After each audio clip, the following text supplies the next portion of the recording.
On a inauguré, démarré cette deuxième édition de Digital Now. Hier, on avait parlé de Smart City, de gouvernance, de blockchain, beaucoup de choses intéressantes qui ont été discutées hier matin. Alors ce matin, on aura deux panels. Un premier panel qu'on va commencer tout de suite. Et encore une fois, désolé pour le démarrage en retard d'une demi-heure. On devra finir à 11 heures comme prévu de toute façon. On va essayer de faire en sorte d'aborder tous les sujets de la meilleure des manières pour qu'on puisse donner également la parole à tout le monde. Alors, le panel de ce matin avec lequel on va commencer parle de monétisation et de fintech. En gros, comment faire du pognon et comment faire de l'argent. Hein, c'est voilà, un peu ça. Voilà, c'est un peu ça. Avec non seulement d'un point de vue commercial, d'un point de vue technologique, avec tous les outils qui s'offrent à nous en termes de transfert d'argent, de monétique, de paiement mobile. Et puis nécessairement, quand on parle d'argent et de transfert d'argent, on s'intéresse à la réglementation et à la conformité à la fraude. On parlera d'anti-blanchiment avec trois personnes sur ce sujet. Avec nous aujourd'hui Nicolas Neveu, directeur général du groupe Dreamline. Bonjour Nicolas, qui est Bonjour avec moi en présentiel. Exactement, pour la matinale. Voilà. Et avec nous online, qui nous rejoindront Hinziyed, qui est partenaire international et représentante officielle au Maroc de Yuva Pay, qui est un mode de paiement. Elle nous en dira plus tout à l'heure lors de son intervention. Abdelaziz Madani, gérant de Picard et Picard Group, pour nous parler également de l'écosystème de paiement mobile. Et pour la partie fraude et conformité et anti-blanchiment, on aura Si Mohamed Daoud, qui est Business Development Director de la Governance Risk et Compliance à Thomson Reuters aux Émirats Arabes Unis. Monsieur Badreddine Eddihi, qui sera normalement avec nous sur le plateau également en présentiel, qui est expert comptable et commissaire aux comptes au cabinet B Advisors. Et enfin, Monsieur Philippe Cravatte, qui est CEO, expert comptable, fiscaliste à MedAdvice SRL. Voilà, je présentais tout le monde. Ça, c'est pour le premier panel qu'on essaiera de finir à 11 heures. Alors, on va commencer par le commencement. Nicolas, alors déjà, très rapidement, merci d'être avec nous, en tout cas. Merci Faisal de l'invitation. Et bonjour. Ça va ? Merci. Alors, vous aurez un micro, mais je pense qu'il est sur le pupitre. Ah bah tiens, vous êtes assis dessus, donc tout va bien. Chacun son micro. Encore une fois, nous sommes dans des circonstances particulières, vous le savez. C'est pour ça que nous faisons ces événements en distanciel et on essaie de respecter au mieux les consignes d'hygiène et de distanciation. Donc, chacun son micro. Ok, on fait pas ça ? Bien. Alors, Nicolas. Oui. Nicolas. Est-ce qu'on peut couper le micro des personnes qui sont online ? Ça aussi, ça fait partie des désavantages qu'on peut avoir dans ce genre d'événement. Coupez vos micros, s'il vous plaît. Merci. Nicolas, le groupe Dreamline, déjà en quelques mots. Oui. Pour justifier aussi du sujet dont tu vas nous parler. Et donner un peu de crédibilité quand même aujourd'hui. Voilà. Sinon, on commencera un peu mal. Écoutez, le groupe Dreamline, on l'a créé en 2012 et en fait, il est venu par passion en fait du métier, comment faire en sorte de transformer du trafic internet en un réel business pour des entreprises physiques ou des entreprises en ligne. Donc en fait, quand on parle d'entreprise en ligne, on parle de marketplace, de e-commerce, etc. Et puis quand on parle d'entreprise physique, on parle de PME, des TPE, on parle d'entreprises comme des écoles, comme des banques, comme l'automobile, etc. Et donc il y a toujours eu cette passion en fait aussi bien à mon niveau qu'au niveau des équipes. Et les équipes ont eu toujours vocation en fait à faire en sorte qu'on puisse mettre en place un parcours commercial qui soit en ligne. Et qui soit retransmis avec des outils digitaux qui soient relativement modernes et qui permettent à l'entreprise physique, et souvent au directeur général, de générer un peu plus de cash et de générer de la croissance sur le long terme. Donc, tout simplement, on a retranscrit les parcours commerciaux classiques sur la partie digitale avec des outils justement adaptés. Concrètement, ça se traduit par quoi ? Parce qu'après, la question que je vais te poser, et puis c'est exactement le thème qu'on a voulu développer avec toi, c'est comment générer de l'argent sur le digital, augmenter son portefeuille client, bref, tout ce qu'une entreprise veut faire dans le circuit normal. Mais là, aujourd'hui, avec la puissance de contact qu'on peut avoir, c'est comment générer du cash, des millions, du contact et de la vente. Exactement. Alors en fait, on va résumer ça avec un mot extrêmement simple. On met en place un tunnel de vente sur l'outil digital. Et donc, c'est ce qu'on appelle un funnel. Un funnel, je vais montrer à quoi ça ressemble. On va partager pas mal de petits termes barbares pour commencer la journée. Ça mettra tout le monde en forme. Voilà, à quoi ressemble un funnel. Alors, un funnel, tout simplement, c'est exactement ce qui se passe dans la réalité. Dans la réalité, vous avez un magasin qui est au milieu des champs. Je comprends rien à ça. Et ben, c'est exactement pour ça que je vous le montre. Ok. C'est justement pour essayer de le comprendre ensemble. Exprès pour bien voilà, pour bien se concentrer. Tout, ok. Et créer des réactions. Tout simplement, en fait, une boutique en ligne, un site e-commerce ou un site d'entreprise classique, c'est exactement comme un magasin physique. Donc, on va commencer par parler un peu du physique. Comme ça, on voit vraiment de quoi on parle. Et puis, on va partir après sur la partie justement digitale. Alors, sur la partie physique, vous créez un magasin. Quand vous créez un magasin, vous avez la devanture et vous avez ce qui est à l'intérieur du magasin. À l'intérieur du magasin, vous avez les services ou des produits, tout simplement. Eh bien, c'est exactement pareil quand vous partez faire du commercial sur la partie digitale. C'est que vous créez un site, vous créez une porte d'entrée, donc la devanture du magasin, et à l'intérieur de ce site, vous mettez vos produits et vos services. Donc, la première étape, c'est déjà de ramener des gens jusqu'à ce magasin. Donc ça, c'est ce qu'on appelle l'acquisition de trafic. L'acquisition de trafic se fait de façon différente selon les secteurs d'activité. Et donc, souvent, on vous dit il faut utiliser Facebook, il faut utiliser Google, il faut utiliser LinkedIn, des emails et autres. Mais en fait, ça dépend de votre produit. Ceux qui vendent du loisir peut-être ont plus de facilité sur Facebook. Ceux qui vendent des services professionnels ont plus de facilité avec LinkedIn. Ça ne veut pas dire que l'un ne va pas utiliser Facebook et que l'autre va pas utiliser LinkedIn. Il y a des stratégies cross-canal et des stratégies de retargeting. Donc en fait, on a cette première étape du magasin, c'est de ramener un peu de monde dans ce magasin.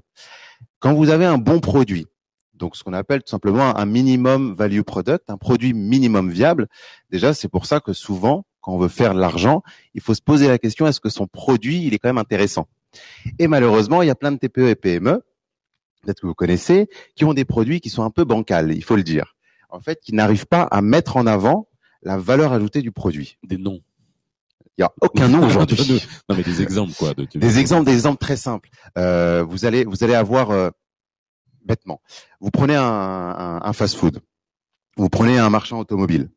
Vous avez exactement le même produit derrière. C'est-à-dire que vous avez, au-delà de la marque et de la partie force de la marque, vous allez avoir un burger de l'autre côté, on cite pas de marque, et vous allez avoir une voiture de l'autre côté. Eh bien, en fait, les deux ont exactement le même produit, mais ont une façon de le vendre complètement différente. Ils ont les mêmes avantages, ils peuvent retrouver vraiment des valeurs en termes de services ou de produits, des valeurs ajoutées qui sont intéressantes pour le client. Ils ont le même produit, mais ils n'ont pas la même façon de le présenter. Eh bien, c'est exactement la même chose. La minimum value product est la façon dont vous allez présenter votre produit et que ce produit soit suffisamment demandé par votre audience. Et c'est ce qui fait la réussite entre deux produits similaires, c'est la façon de vendre justement ce produit. Donc, quand on va arriver sur cette customer journey, en fait, on va d'une part commencer par travailler le produit lui-même. En fait, vous avez un exemple, c'est un exemple concret. Ok, on va prendre un exemple concret, Vissal. On va prendre un exemple concret. Jusque-là, tu étais en train de me parler finalement de ce que on a tous appris en marketing basique avant le digital, quoi. Exactement. Bon. Et du coup, on va transposer ça à la partie digitale. En fait, on va prendre un exemple extrêmement concret. À l'époque, j'ai eu la chance de travailler pour le groupe Le Bon Coin et pour la filiale Avito qui était au Maroc. La filiale Avito, tout simplement, on a fait effectivement quelques millions, donc money maker effectivement. Et sur cette approche, il y avait de la publicité en ligne. Tout simplement, la publicité en ligne existait déjà au Maroc. Les gens vendaient déjà de la publicité en ligne. Quand on a lancé la régie média Avito, on a tout simplement présenté les produits qui existaient déjà. Bonjour. Qui existaient déjà en fait sur le marché. On avait finalement la même typologie de services qu'on pouvait proposer. Simplement, l'approche auprès des annonceurs, auprès de l'audience, donc auprès des clients, était complètement différente. On a mis en avant des arguments qui n'étaient pas forcément utilisés avant. On a utilisé des techniques d'acquisition qui étaient différentes. Et c'est ce qui a fait la réussite du site Avito et de cette partie monétisation après 3, 4, 5 ans. Donc en fait, vous avez le même produit, mais vous le présentez pas de la même façon. Vous abordez pas votre audience de la même façon. Eh bien, c'est exactement ce qu'il y a sur ce schéma. Alors voilà. En fait, sur ce schéma, c'est que tout le monde a accès à l'audience. Bien évidemment, le volume de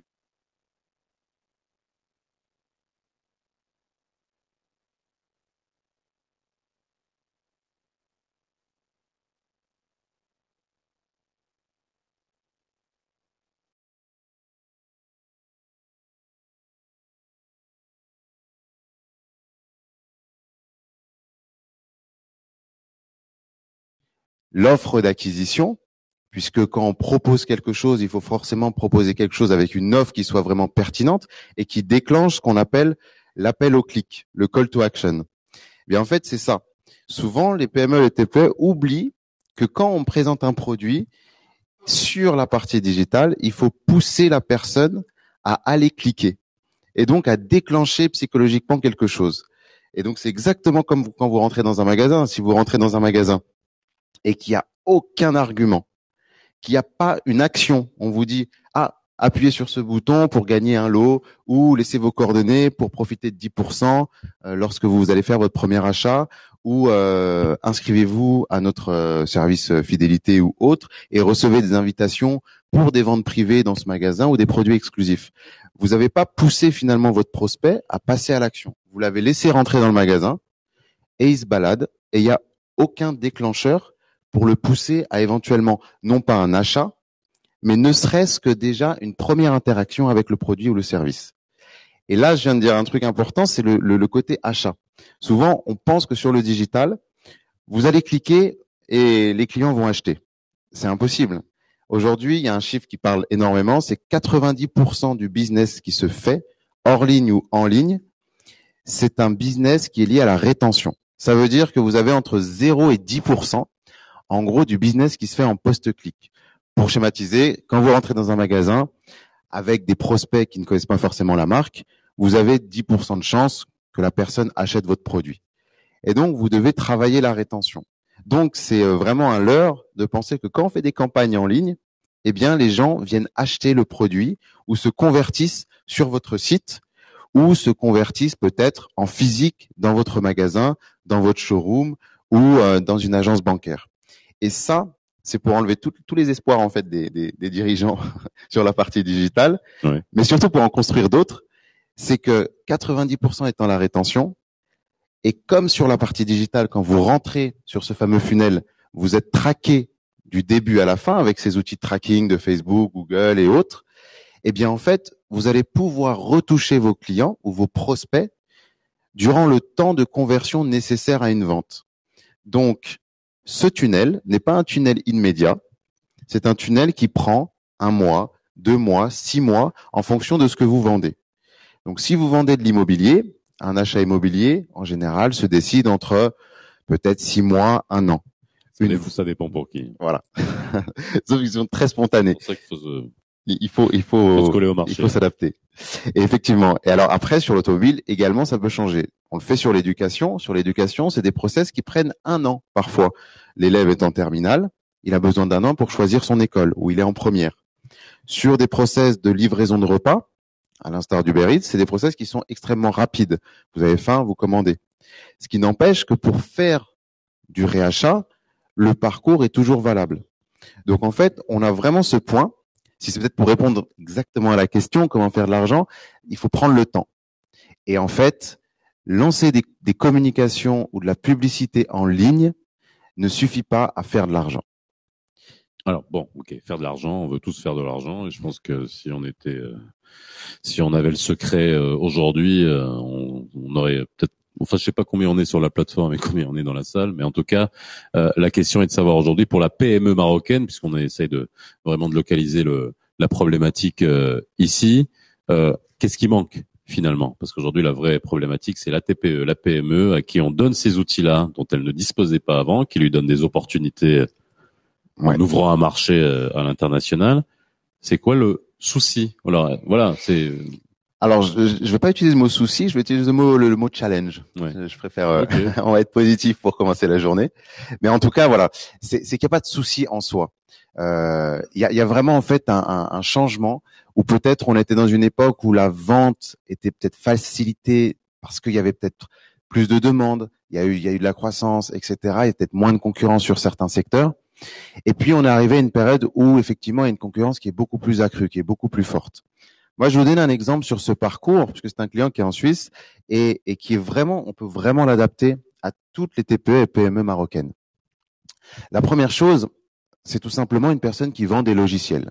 Bon, il vend un logiciel qui est un peu complexe, qui est dans le bâtiment, etc. Donc, le logiciel a besoin vraiment d'un accompagnement, d'une explication et donc d'un rapport humain. Donc, faut pas croire que tout ce qu'on fait sur le digital, ça dispense en fait la partie commerciale physique d'intervenir. Au contraire, elle a une grosse valeur ajoutée à un certain moment du parcours. Eh bien, en fait, on a créé, le produit est simple, c'est un produit finalement, c'est un SaaS, donc c'est un outil de gestion en ligne pour la facturation, pour de la gestion de projet, etc. Et donc c'est valable pour tout, c'est valable pour Netflix, c'est valable pour YouTube, c'est valable pour le secteur de l'automobile, pour des marques marocaines qui proposent des services, etc. On a commencé par dire, est-ce que finalement il avait une offre d'acquisition? Je vais commencer par là. Parce que quand on est en train de vendre un logiciel, un SaaS, il y a une possibilité de faire essayer ce système. Comme finalement un test drive chez les constructeurs automobiles. Il vous pousse à tester la voiture et vous pousse pas à acheter la voiture. Donc déjà dans ce parcours, il y a une logique d'objectifs à court, moyen et long terme. Et dans la vente, justement, on ne cherche pas l'objectif final qui est la vente. On cherche avec ses équipes à répondre aux premiers objectifs. Les premiers objectifs pour un commercial qui soit en ligne ou qui soit finalement physique, ce n'est pas de vendre, c'est de créer un contact avec une audience qui potentiellement serait intéressée par le service. C'est exactement pareil en ligne. Pour créer cette interaction, eh bien, il faut proposer au commercial digital, au commercial physique, il faut lui donner des outils. Et dans ces outils, il va y avoir cette fameuse offre d'acquisition. L'outil en ligne, quand vous parlez de Netflix ou YouTube, c'est ce fameux mois d'essai. Vous avez un mois d'essai gratuit. Bon, à tester sans engagement. Eh bien, en fait, pourquoi il y a vraiment ce système-là, même pour le test drive, c'est que à ce moment-là, vous n'avez rien vendu. Et donc, la vente, c'est de la non-vente. On commence par ne pas vendre pour pouvoir vendre. Au début, on ne vend jamais. On propose, on informe, on essaye de réveiller justement dans l'esprit de l'audience qui serait potentiellement intéressée par le service un déclencheur. Donc, on l'appelle à une certaine action pour peut-être qu'il se renseigne, qu'il teste le produit, qu'il le découvre, mais en aucun cas qu'il vende. Pourquoi? Parce que on est sur un tunnel qui est relativement long. L'objectif de chaque étape, c'est de savoir, dès l'entrée du tunnel, si on a des éléments qu'on appelle des éléments qui nous permettent de passer à l'étape suivante, des éléments de go ou no go. En fait, initialement, vous proposez à quelqu'un un test drive, donc aussi bien sur une PME marocaine qui proposerait un service peut-être de comptabilité, un service peut-être de conciergerie, vous avez vraiment tous les secteurs qui sont intéressés dessus. Vous allez avoir cette étape, je propose une découverte. C'est ce qu'on appelle la partie probablement freemium ou des fois à un prix un peu réduit. Tout simplement parce qu'on a juste envie de faire découvrir son service. Et donc là, vous allez avoir cette première audience qui va vous dire, est-ce que j'y vais, est-ce que j'y vais pas? Donc, vous allez avoir un taux de conversion déjà à l'entrée du parcours commercial. Vous avez ce premier taux de conversion. Imaginez si vous arriviez à cette première étape et vous disiez finalement à votre personne, et on parle par exemple de l'immobilier, est-ce que vous voulez acheter l'appartement ou pas? Mais vous lui avez pas fait visiter l'appartement. Ça paraît aberrant. Et pourtant, c'est ce qui arrive vraiment sur le cadre des PME et TPE, et même des grands groupes, hein, personne n'est dispensé. C'est qu'en fait, ils veulent vendre leurs produits sans avoir réellement validé la première étape du tunnel commercial. Donc, ça paraît insensé de vendre une voiture à 500 000 dirhams si la personne n'est pas rentrée dans la voiture ou si on n'a pas ne serait-ce que montré la voiture. C'est pareil sur le digital. Comment vous voulez vendre peut-être un service en ligne ou un produit sur une marketplace ou sur un site de e-commerce si vous n'avez pas en fait répondu à la première étape qui était tout simplement la découverte du produit, donc la partie awareness. Ensuite, vous allez avoir l'offre spécifique qui arrive justement en deuxième étape et vous allez lui proposer quelque chose qui va lui apporter une vraie valeur. Et l'objectif dans tout ce parcours, il n'est pas de vendre, il est juste de faire avancer un prospect de l'étape numéro 1 jusqu'à l'étape numéro 3 ou 4, qui est la vente. Et dans tout ce parcours sur le digital, si on transpose vraiment sur la partie digitale, vous avez l'entrée de ce magasin, c'est le site. Sur le site, vous allez avoir des déclencheurs qui vont permettre de passer aux étapes suivantes. Donc, il faut proposer une offre intéressante. Que ce soit physique ou que ce soit online, c'est pareil. On a un cabinet comptable qui est à Londres qui propose une offre découverte pour découvrir le service et qui propose un rendez-vous téléphonique. Le site est une machine à cash. C'est-à-dire qu'il génère par jour un volume de leads qui leur ramène en général entre 1000 et 1500 clients à l'année.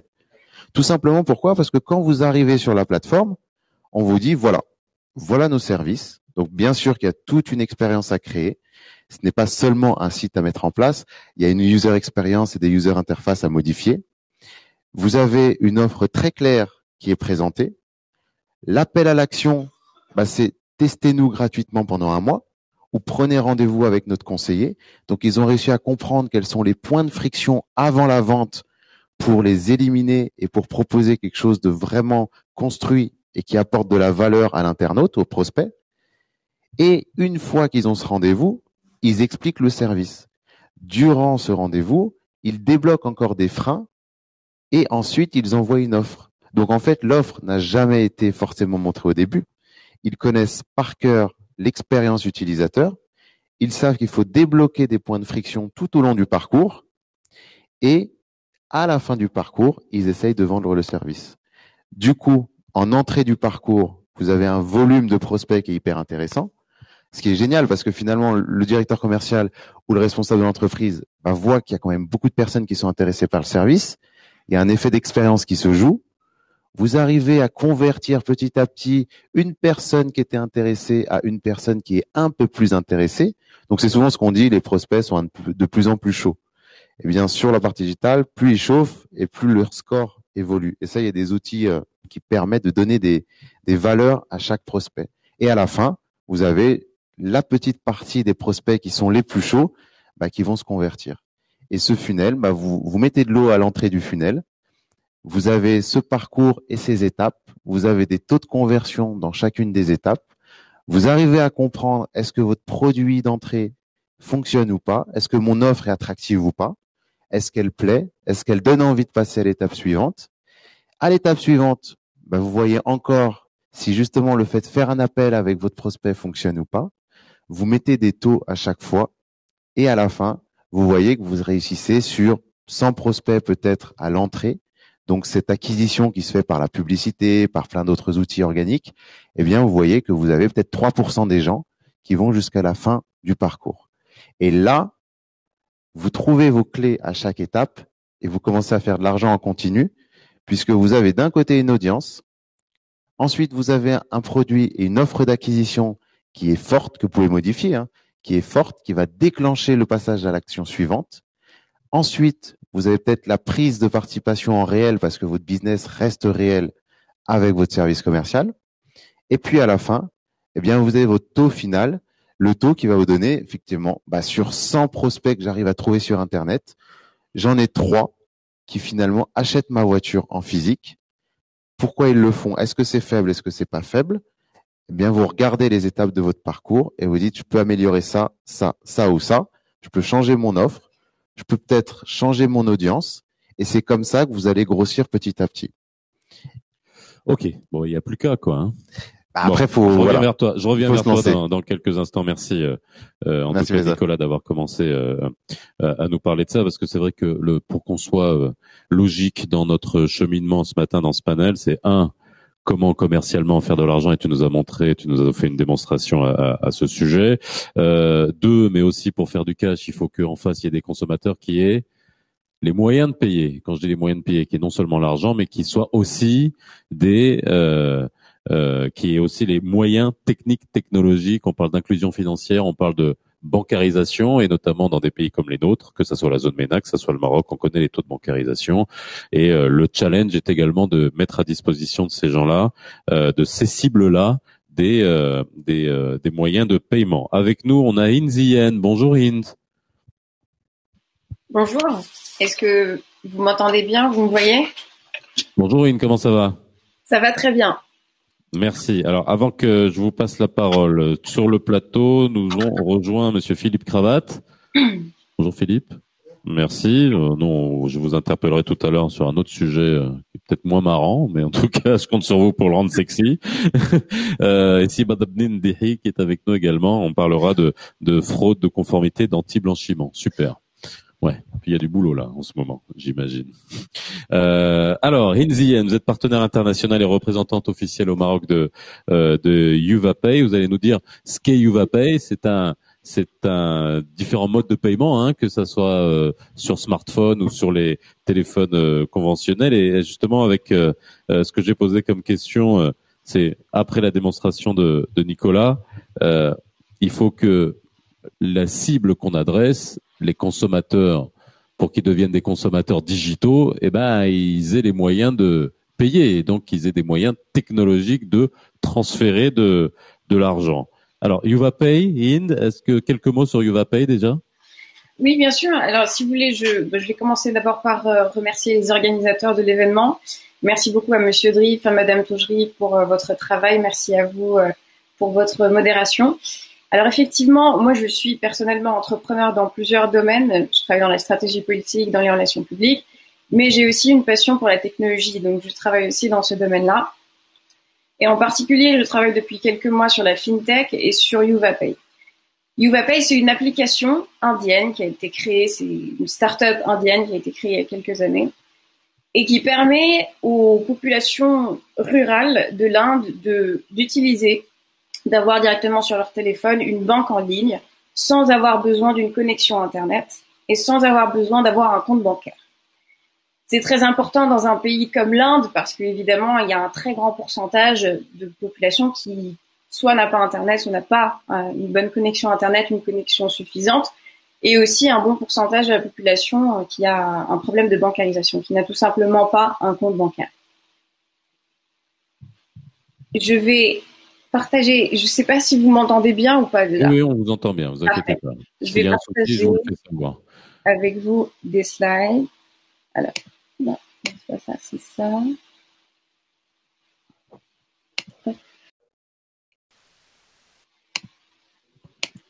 Parfait. C'est bon, ça s'affiche. Génial. Donc en fait, Parfait. aujourd'hui, je vais vous parler de fintech, de néobanque, d'inclusion financière surtout, avec le thème néobanking, l'inclusion financière, une étape majeure pour débloquer un marché à fort potentiel. Alors d'abord en introduction, nous chez YuvaPay, on est convaincus que le futur de la banque sera digital et inclusif. Les startups de la fintech, c'est des startups comme nous qui développent des solutions digitales pour moderniser et aussi pour simplifier les services financiers et bancaires. Il y a eu, que ce soit en Inde ou dans le reste du monde, une explosion de ce marché ces dernières années qui a encore plus été accentuée pendant cette crise du Covid-19. Juste pour avoir un chiffre et se situer dans le marché, en 2019, les startups de la fintech ont attiré près de 135 milliards de dollars en termes d'investissement. Donc, c'est un très bon indicateur pour le futur de notre domaine. Alors, c'est surtout le cas de la banque digitale moderne qui est le néobanking, néobanque, peu importe comment on appelle ça, opposé aux banques traditionnelles où il faut se déplacer, il faut signer des papiers, etc. Le néobanking se développe de plus en plus en Inde et se développe de plus en plus parce qu'il y a une logique politique derrière dont je parlerai un petit peu plus tard. Juste pour donner un autre chiffre qui, je pense, pourrait éclairer aussi comment ce domaine est en train d'évoluer ces derniers mois et ces dernières années. En 2019, le marché mondial du paiement mobile a doublé par rapport à son chiffre de 2015 et il avait atteint près de 1000 milliards de dollars.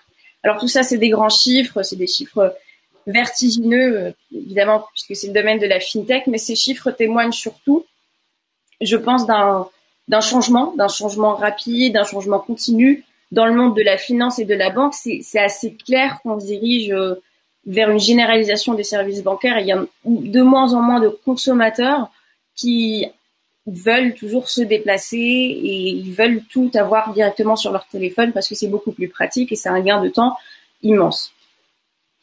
Alors, cette transition, elle est inévitable, mais elle a été accélérée par le Covid et elle pose en fait un défi majeur qui va être le sujet de cette intervention, c'est l'inclusion financière. C'est-à-dire que aujourd'hui, comme vous avez dit, on a toutes ces applications, toutes ces technologies qui sont géniales, mais il se trouve qu'une grande partie de la population n'a pas accès à ces applications pour des raisons structurelles, des raisons d'infrastructure très basiques. Donc l'inclusion financière, c'est en quelque sorte la prochaine grande étape pour ce secteur de la banque digitale. Alors d'abord, pourquoi ces personnes n'ont pas accès à ces solutions? Bon, pour des raisons assez simples. Premièrement, les raisons de connexion Internet. Dans certaines régions, nous on a fait l'exemple en Inde, il y a tout simplement pas de connexion Internet. Ça peut être aussi plus simple que ça, c'est qu'il y a une connexion Internet, mais c'est une connexion qui n'est pas stable, c'est une connexion qui n'est pas, en tout cas, à la hauteur pour pouvoir soutenir une application qui est quand même basée sur l'intelligence artificielle et qui requiert une très bonne connexion. Comme on a dit aussi un petit peu plus tôt, il y a le problème du compte bancaire. Et en fait, ces problèmes de connectivité, de bancarisation touchent quand même pas seulement une petite partie de la population mondiale, c'est quand même la moitié de la population du monde qui n'a pas accès à ces avancées de la fintech à cause de ces problèmes structurels, de ces problèmes d'infrastructure. Ce qui fait qu'il y a beaucoup de startups, même de startups modernes, innovantes, de la fintech qui ont encore beaucoup de mal à, on va dire, atteindre ce marché qui est immense, évidemment, en termes de, on va dire, de gains, en termes de profit, mais qui a un coût très élevé en termes d'infrastructure et des problèmes de connectivité. Alors maintenant, je vais vous parler un petit peu plus de l'Inde, de ce que nous on fait de YuvaPay. Alors, débloquer ce marché est évidemment très important pour des raisons très simples, des raisons économiques, parce qu'on ne peut pas se permettre de mettre de côté toute une partie de la population qui pourrait permettre de complètement changer la façon dont l'économie mondiale tourne. Et ça, c'est surtout vrai à un moment comme aujourd'hui où, dans le monde entier, on a besoin de croissance avec toutes les crises qui ont résulté de la crise sanitaire. Mais aussi, c'est important parce qu'il y a des grandes implications sociales. Notre solution, je vous en parlerai un petit peu plus tard, elle a eu évidemment un impact politique. En tout cas, elle a attiré un intérêt politique parce que ça permet d'inclure toute une frange de la population qui n'est pas inclue. Ça permet de leur donner une certaine liberté, de leur permettre de vraiment rentrer dans l'ère digitale. En termes de présence de start-up, il y a de plus en plus de start-up en Inde qui essaient de travailler sur cette question de l'inclusivité, de la finance inclusive. C'est-à-dire que dans le pays, ces dernières années, il y a eu quand même une ouverture du marché qui n'est pas bien desservie. Donc, c'est surtout les zones rurales, mais pas que, par le secteur bancaire.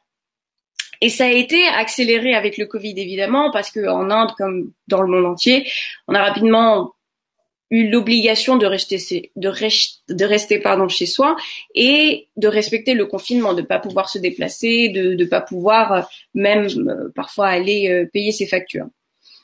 Donc, je parlais tout à l'heure d'un contexte politique qui est favorable. Alors, je pense que vous en avez peut-être entendu parler du programme du Premier ministre indien Narendra Modi, qui est Digital India, c'est de faire de l'Inde un grand hub digital en Asie, une espèce de leader du digital.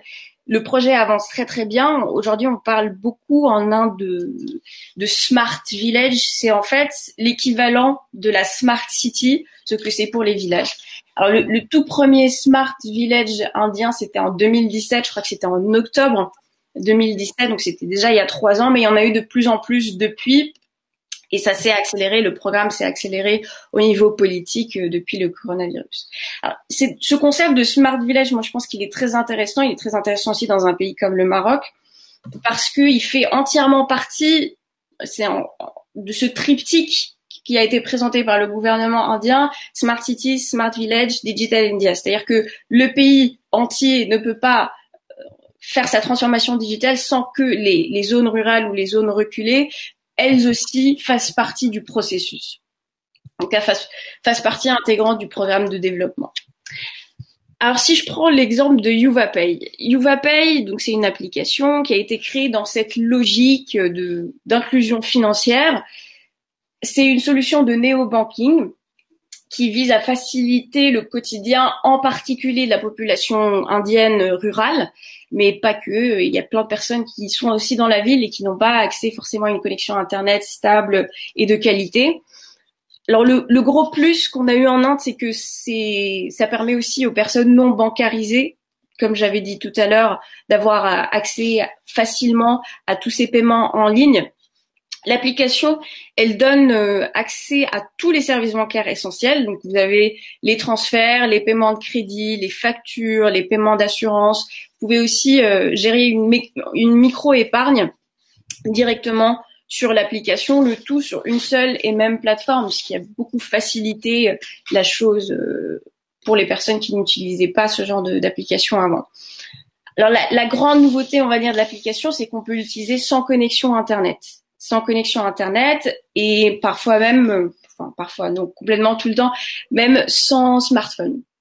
Vous pouvez directement utiliser un téléphone classique sans connexion Internet pour tout payer en ligne. Alors en termes d'impact, on va dire, il y a eu évidemment un impact économique, un impact social local sur le marché indien. Il faut savoir que c'est la première solution de ce type à base d'intelligence artificielle, sans connexion Internet, etc. En Inde. Il y a eu un impact au niveau local, on va dire l'impact le plus important qu'on ait eu assez rapidement, c'est l'impact sur la création d'emplois, parce que on a pris et on prend toujours beaucoup de partenaires locaux, de commerçants locaux, et ça leur permet d'avoir un revenu en plus. Certains ont même pris un statut d'entrepreneur. Donc ça a vraiment vivifié tout ce qui est création d'emplois au niveau local. Ça a aussi permis une transition de plus en plus assumée vers des métiers digitaux. Parce que bon, évidemment, aujourd'hui avec le Covid et toutes les études en termes de futur du business disent que les marchés traditionnels, en tout cas les secteurs traditionnels non technologiques vont avoir beaucoup de mal à s'imposer dans le monde d'après Covid. Donc ça nous a permis aussi de transmettre certaines capacités, certaines connaissances digitales, technologiques à des populations rurales qui en ont besoin parce qu'elles ne sont pas toujours très au point pour tout ce qui est digital, pour tout ce qui est transition de la technologie. Ensuite, cette plateforme, cette application, elle est aussi intéressante, elle a eu beaucoup de succès sur place à cause grâce plutôt au principe du cashback. C'est-à-dire qu'en fait, on encourage les utilisateurs, les consommateurs à devenir acteurs de leur argent. On a certaines personnes qui arrivaient à se retrouver avec 100 € gagnés, 200 €, 300 € à la fin de l'année grâce à ce principe du cashback. C'est-à-dire qu'on va sur l'application, grâce à l'application, on gère son argent et puis après, petit à petit, on gagne de l'argent grâce à l'application. En tout cas, avec tout cet impact, que ce soit un impact politique, un impact social, un impact économique, l'application a vraiment changé la donne dans les milieux ruraux. Et c'est vraiment le début. On voit petit à petit que ça crée un écosystème économique, social. Et ça permet vraiment on va dire, d'accompagner aussi les projets locaux, les projets publics locaux qu'il peut y avoir sur place en Inde. Alors, peut-être que certains vont se poser. Juste parce que cet exemple est intéressant, et puis bon, on est aussi sur le même modèle que M-Pesa au Kenya, qui avait été lancé il y a très longtemps. Oui. On a des chiffres sur l'impact que ça a eu en termes d'inclusion financière, parce que ça aussi c'est la vraie question qu'on peut se poser au Maroc. Il y a une grande partie de la population.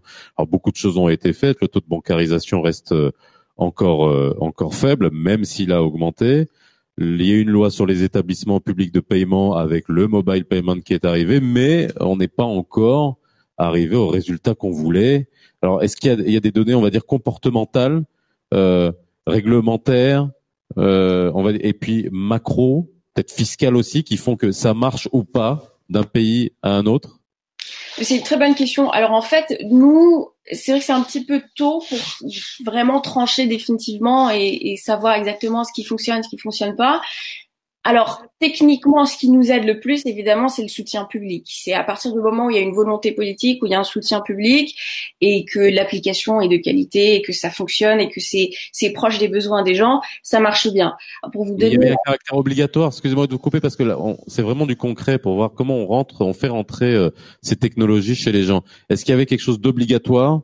Je sais pas, pour récupérer, je connais pas parfaitement le système indien, mais alors soit payer des taxes, soit alors c'est souvent pour payer des taxes hein, c'est facile de nous obliger à faire des trucs, notamment sur le digital. La digitalisation a pris beaucoup d'avance à ce sujet.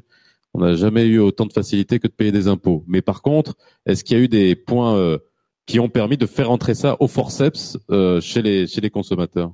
Alors, étrangement, il n'y a pas eu de difficulté d'adaptation. C'est-à-dire que c'est peut-être spécifique au marché indien, mais à partir du moment où on est allé dans les villages, où on a présenté l'application, où surtout on a choisi beaucoup on va dire de leaders locaux qui ont aussi été capables de promouvoir l'application, de montrer que ça marche, de montrer que c'est intéressant.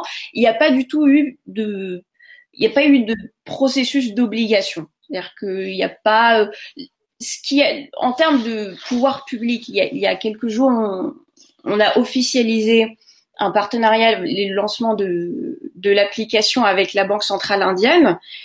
Et même à ce niveau-là, il n'y a pas d'obligation. C'est-à-dire que les gens, je pense qu'ils sont satisfaits de ce que c'est, ils voient que ça fonctionne et du coup, il y a un taux d'adaptation qui se fait de plus en plus fréquemment. Alors, je pense que le Covid a aussi beaucoup aidé, évidemment, parce que il y a beaucoup de personnes qui n'osaient pas avant, mais maintenant, vu qu'elles ne peuvent pas de toute façon se déplacer, ou alors elles sont malades, ou alors elles ont peur d'attraper quelque chose, ben les gens ils utilisent ça de façon un petit peu plus spontanée. Mais il n'y a pas du tout eu de processus d'obligation de ce côté-là. Ok. Alors, juste, est-ce que tu as quelque chose à... Excuse-moi, je te tutoie, mais... Il n'y a pas de problème, il n'y a pas de problème. Réflexe. Alors, si tu veux bien, je vais faire... on va continuer, puis on se garde un moment pour qu'on discute tous ensemble, hein, pour essayer de connecter tous ces sujets-là. Donc, on a ce type d'application et on voit bien que c'est un succès. Ça pose la question de l'adhésion pour que toute, on va dire, j'essaie de mettre pudiquement un mot sur le bon mot, sur le funnel, bref. Non mais le mot funnel effectivement est peut-être un peu barbare, mais c'est exactement ça. C'est un tunnel avec un F. Ouais. Rien de plus. Et avec la puissance en termes de masse, hein, c'est ça qui est un. Exactement. Parce que quand je résume tout ce que tu as dit depuis ce matin, j'ai l'impression d'avoir un bon sens marketing commercial qui est juste dupliqué.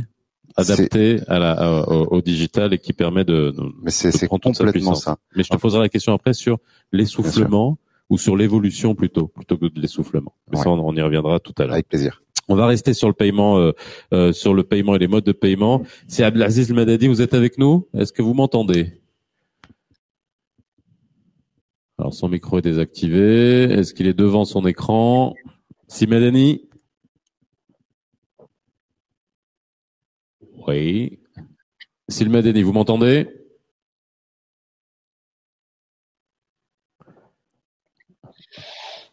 Est-ce que vous êtes là? Non. Si, j'entends quelque chose. C'est bon signe. Mais non. Ah bah non, son micro il est coupé encore. Bon, en régie, on essaie de prévenir Sylma Deni parce que ça aurait été bien d'enchaîner avec InZN sur l'écosystème de paiement mobile et notamment au Maroc. Alors, on va aborder la partie conformité parce qu'on pourra refaire des ponts. Hein. Je vais faire mon possible pour que on ne soit pas dans l'enchaînement. Qui est avec nous? Qui est avec moi? C'est Madani? Allô? Oui, allô? Vous m'entendez?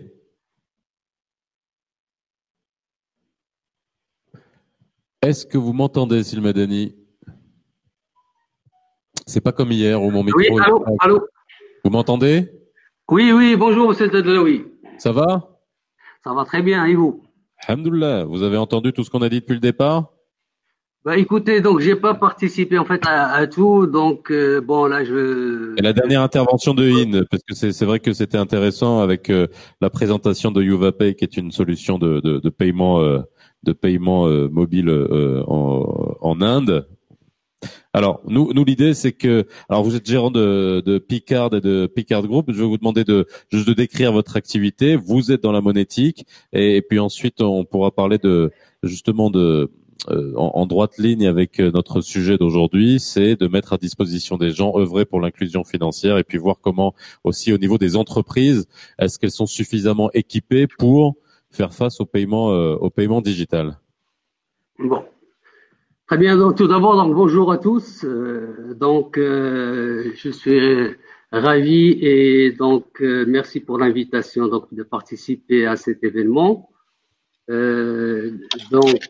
Picard Group, c'est un éditeur. Donc je vais quand même partager la présentation avec vous.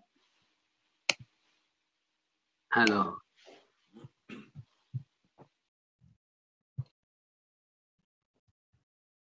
Voilà. En attendant que vous partagiez, juste dites-nous Picard Group, c'est quoi globalement? Vous faites quoi toute la journée au bureau? Picard Group, en fait, est un acteur majeur dans les applications et les solutions bancaires. Pardon. Voilà, effectivement, donc c'est un petit souci. Non, vous allez en bas et vous cliquez sur le petit écran pour partager votre présentation. On continue, donc de toute façon. Donc, Picard, en fait, est un éditeur intégrateur de solutions monétiques, donc partenaire technologique du Centre monétique interbancaire au Maroc et fournisseur de solutions de paiement destinées donc à la grande distribution, en fait, d'acceptation des cartes bancaires au niveau des points de vente, donc la grande distribution, les commerces. Alors, j'essaie quand même de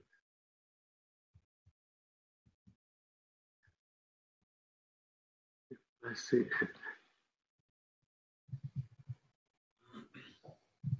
Alors, pour passager. Vous y arrivez ou vous avez besoin que quelqu'un de la régie vous appelle en backstage pour vous aider? Alors, j'essaie, mais bon, pour le moment, j'ai encore un souci.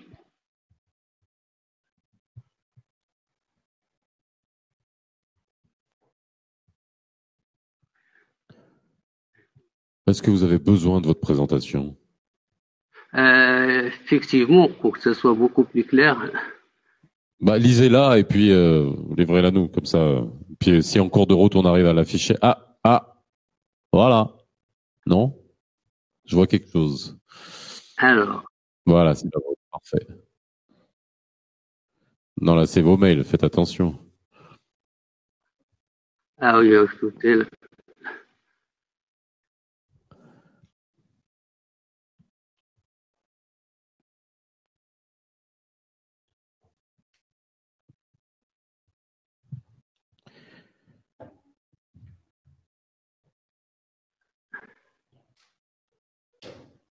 On y arrive. Bon, j'espère que. Allez, cliquez dessus et épinglez.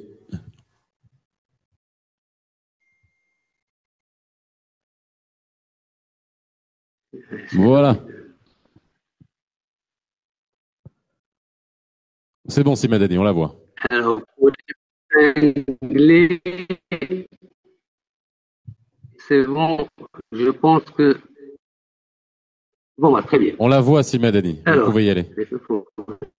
J'arrive à manipuler.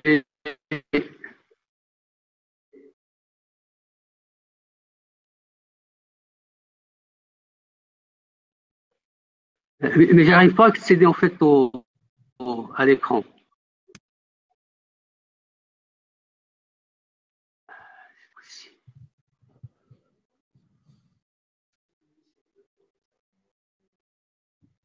Qu'est-ce que vous n'arrivez pas à faire, Simadani? Je comprends pas. Là, on voit votre présentation. Hein. Est-ce que vous avez... Alors, vous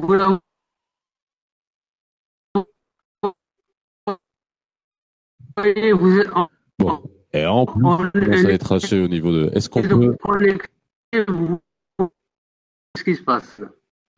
Oui, s'il vous plaît, reconnectez-vous parce que là, sinon, on va pas y arriver et on essaie de vous récupérer tout de suite. Alors, quelqu'un s'en occupe là en régie de parler avec Simadani pour qu'on règle le problème? C'est bon? Merci beaucoup.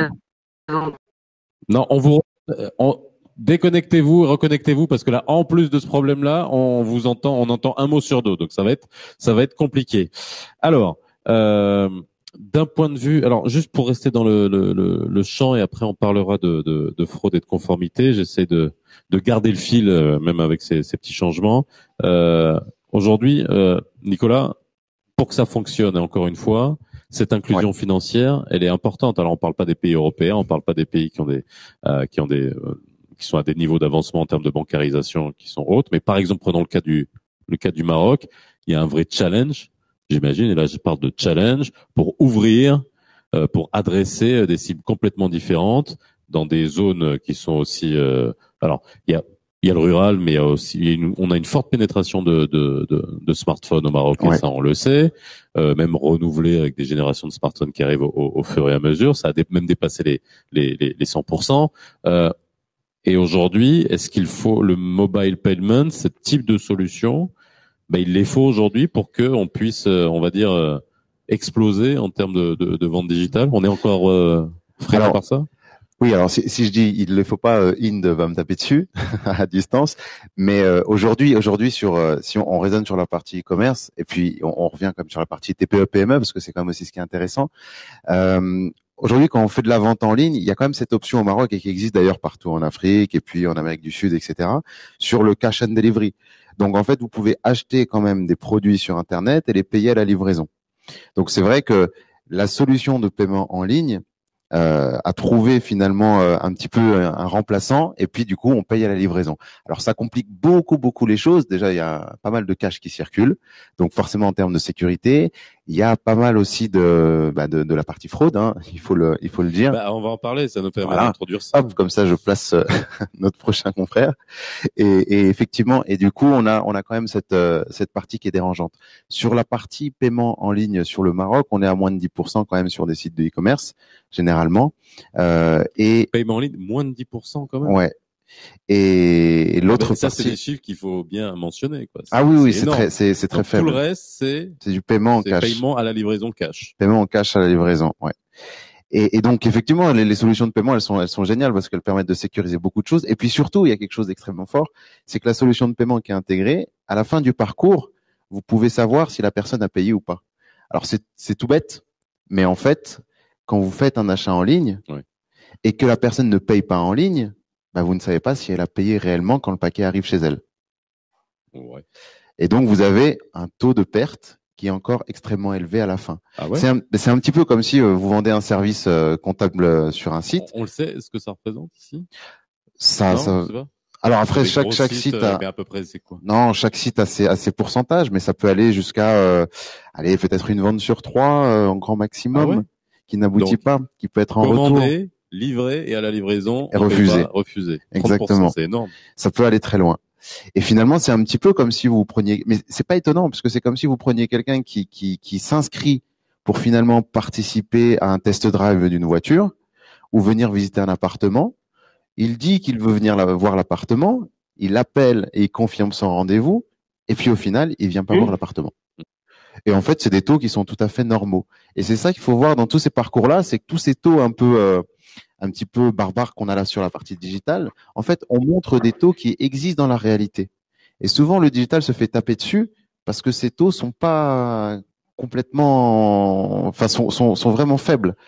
Quand vous faites 1% de conversion pour faire une vente sur un site, 2%, 3%, vous êtes bien. Dans la réalité, si vous allez voir votre directeur général et vous dites voilà, je suis allé voir 100 prospects, j'en ai 3 qui ont acheté le service, ça passe moins bien. Mais en toucher 100 et 400 000, c'est pas la même chose, quoi. Voilà. C'est toujours la loi des grands nombres. Des grands nombres, exactement. Est-ce qu'on a récupéré Simed? Non, je l'ai vu, il a disparu. Non, il est là. Dites-moi que ça marche. Simadani?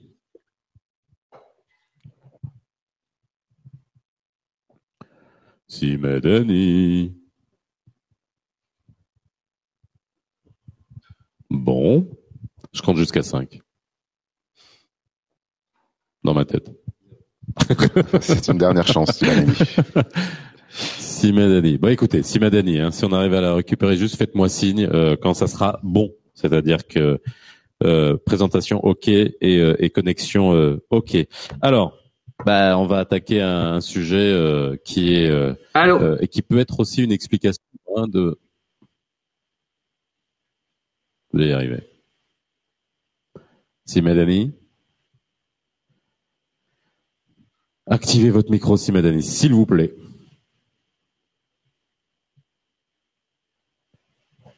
Alors,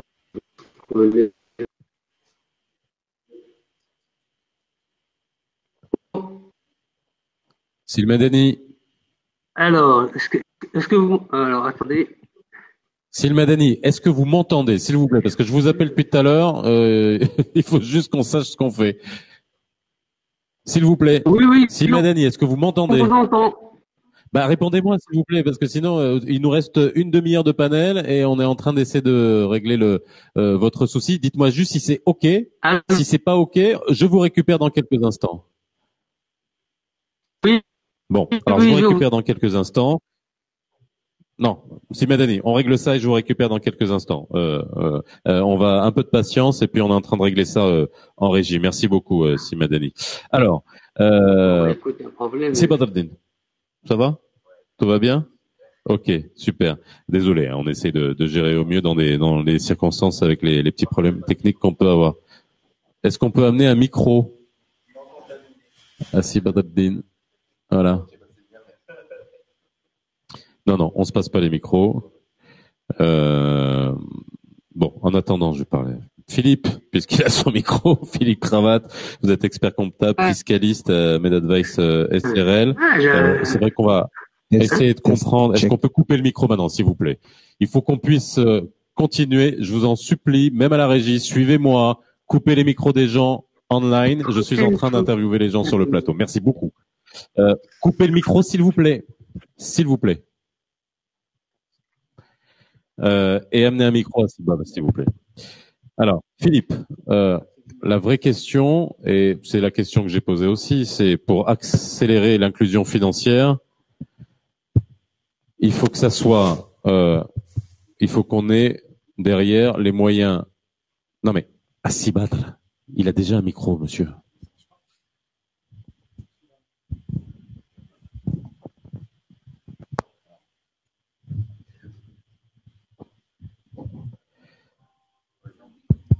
Ok. 2 minutes, s'il vous plaît. Est-ce qu'on peut avoir un micro? S'il vous plaît. Je crois qu'il marche. Ça marche? Ok. Alors, Philippe, on va y arriver. Qu'est-ce que je disais, moi? Oui. Alors, la législation, on va parler de conformité, on va parler d'anti-blanchiment, mais avant qu'on rentre dans le détail, parce que ce sont des points importants qui peuvent expliquer pourquoi on a d'aussi faibles taux d'utilisation de M-payment, de transfert d'argent à travers les nouvelles technologies. Est-ce qu'aujourd'hui, alors que ça soit au Maroc ou à l'international, la traçabilité, toutes les lois anti-blanchiment et puis également les échanges d'informations d'un point de vue fiscal sont de nature à freiner justement l'inclusion financière dans des pays comme les nôtres? Excellente question. Je vais peut-être, avant de répondre exactement à votre question, c'est que d'une part, je suis impressionné par l'organisation que vous faites ici, parce que quand je vois les séminaires qui se passent en virtuel en Belgique une fois, c'est pas à ce niveau-là. Hein, donc je vous félicite, vous êtes vraiment à la pointe. On essaye. À la pointe. On essaye. Et là, c'est une caractéristique des pays comme le Maroc. Ils ont l'opportunité d'être en avance quelquefois sur certaines choses parce que, notamment sur la fibre optique, lorsque j'ai des communications en téléconférence, en visioconférence maintenant grâce au Covid, quand j'ai un entretien avec un de mes compatriotes en Belgique, il y a des coupures, mais ça ne vient pas du Maroc, ça vient de la Belgique. Pourquoi? Parce que l'infrastructure est vieillissante, et s'ils doivent remplacer tout le système, ça coûte énormément d'argent. Or, vous avez la chance de démarrer dans ces techniques et donc d'avoir des outils et des moyens beaucoup plus efficaces. Au niveau de la digitalisation, là, je vais parler en tant qu'expert comptable. Pour des sociétés, pour des professionnels qui acquièrent des biens sur le net ou des services, la grosse problématique que nous avons, nous, c'est d'avoir la facture.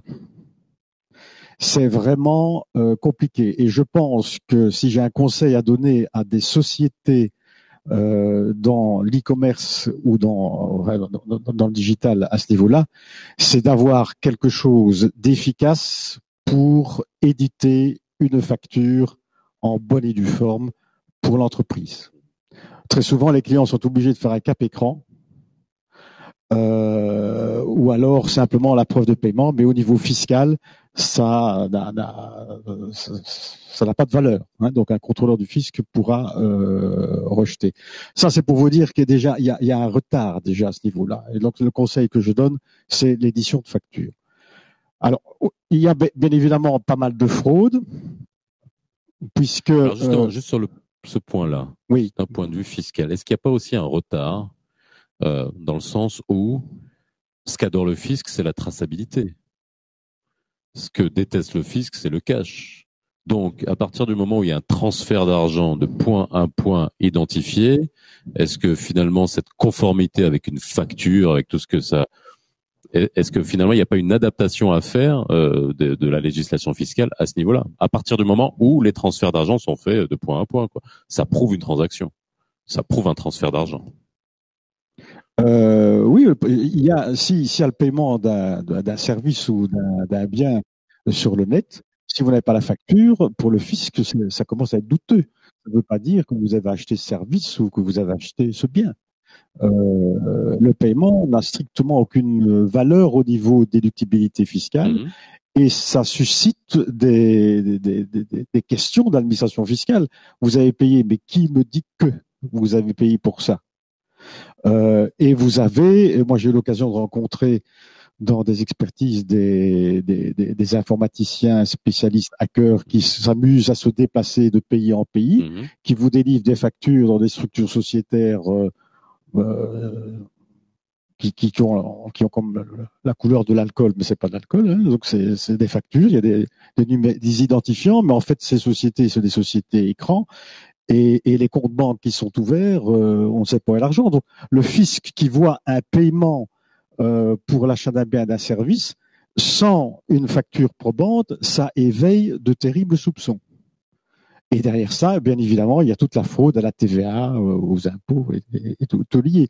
Donc, moi, je dis ça dans le contexte marocain. On est déjà en train d'essayer de régler les factures payées en cash et puis avec les entreprises qui font des fausses factures du cash. C'est-à-dire que dans le contexte marocain, c'est vrai que déjà le transfert d'argent de point à point, c'est déjà une preuve que la transaction. Je sais pas, je pose la question. C'est pour ça que d'un point de vue législatif, il y a peut-être une adaptation, une harmonisation graduelle et progressive à faire, peut-être pour encourager, je sais pas, je pose la question. Le paiement n'est pas une preuve. Oui, non, mais j'ai bien compris votre position à ce niveau-là. Vous voulez réagir par rapport à ça, Madame Nim ? Oui. Bonjour tout le monde. Je remercie le club des dirigeants. Vous êtes expert comptable aussi. Hein, voilà, expert comptable, commissaire aux comptes. Et aussi pour la qualité du débat de ce matin. Moi, je voulais juste réagir par rapport à ce qu'a dit Philippe sur la traçabilité des transactions qui sont faites sur le net. Comme vous le savez, par exemple, l'Union européenne, elle est en combat acharné avec ce qu'on appelle les GAFA pour notamment les imposer sur les impôts et taxes sur les territoires où ils réalisent des transactions, et notamment la TVA. Donc, c'est un grand problème et qui n'est toujours pas résolu à date d'aujourd'hui. Pour effectivement Vous avez Amazon et un Français qui va depuis Paris, il va commander sur Amazon.com. La marchandise va arriver de Chine, ça va arriver dans sa boîte postale, il va récupérer au Colissimo du coin. Et mais sauf que l'État français n'a touché ni TVA ni rien du tout. Et cet argent, il va être soit en Irlande, soit en Hollande, soit dans d'autres, on va dire entre guillemets paradis fiscaux. Et l'État français ou de toute façon les pays européens ils se retrouvent sans TVA, alors que normalement la TVA elle doit être collectée au lieu de consommation.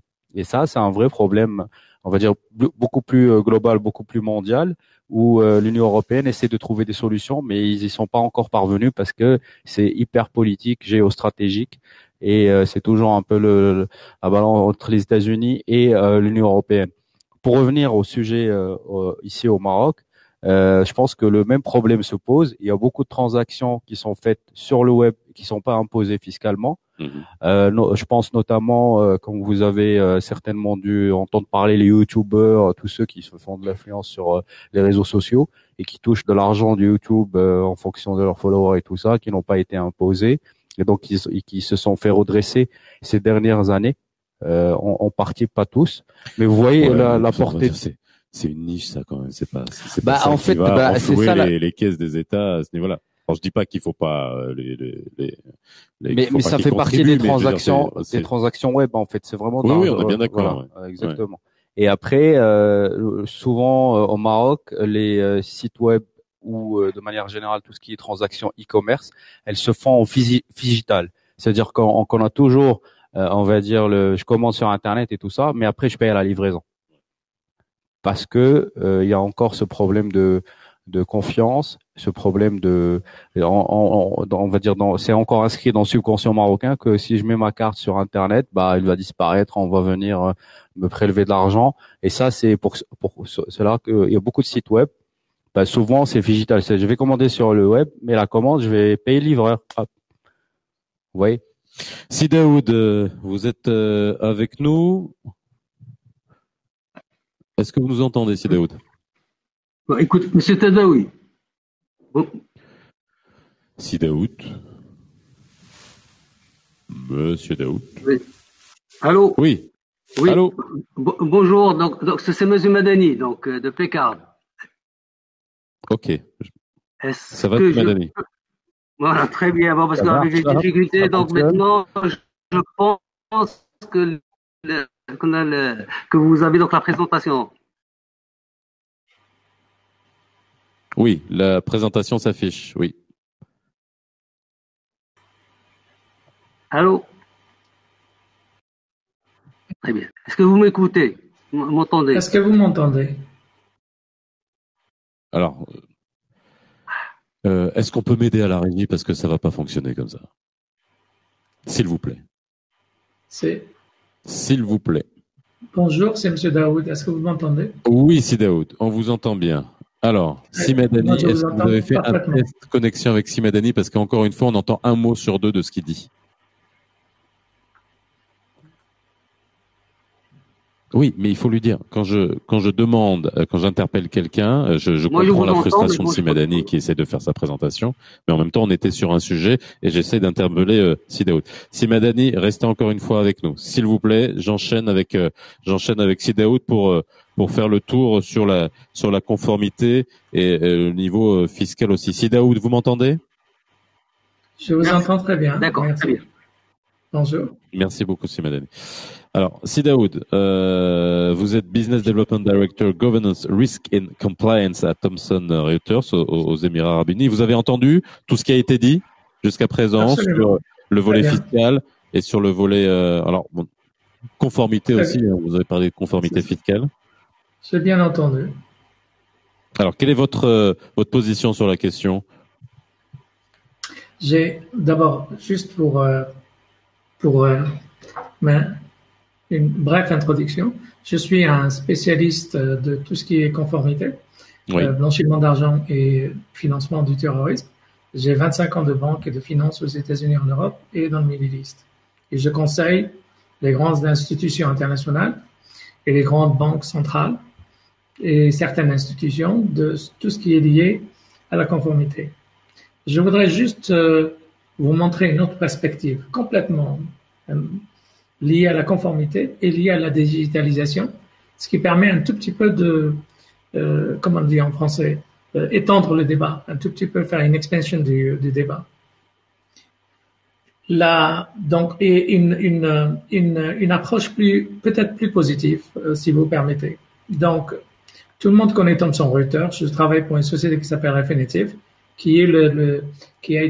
Thomson Reuters a été scindé en deux, en bref. Et donc, la société Refinitiv, c'est la même solution. C'est les mêmes que Reuters, sauf que on s'occupe principalement des informations financières et tout ce qui est conformité. Je couvre le Moyen-Orient, le Nord-Afrique et toute l'Afrique, aussi bien anglophone que francophone.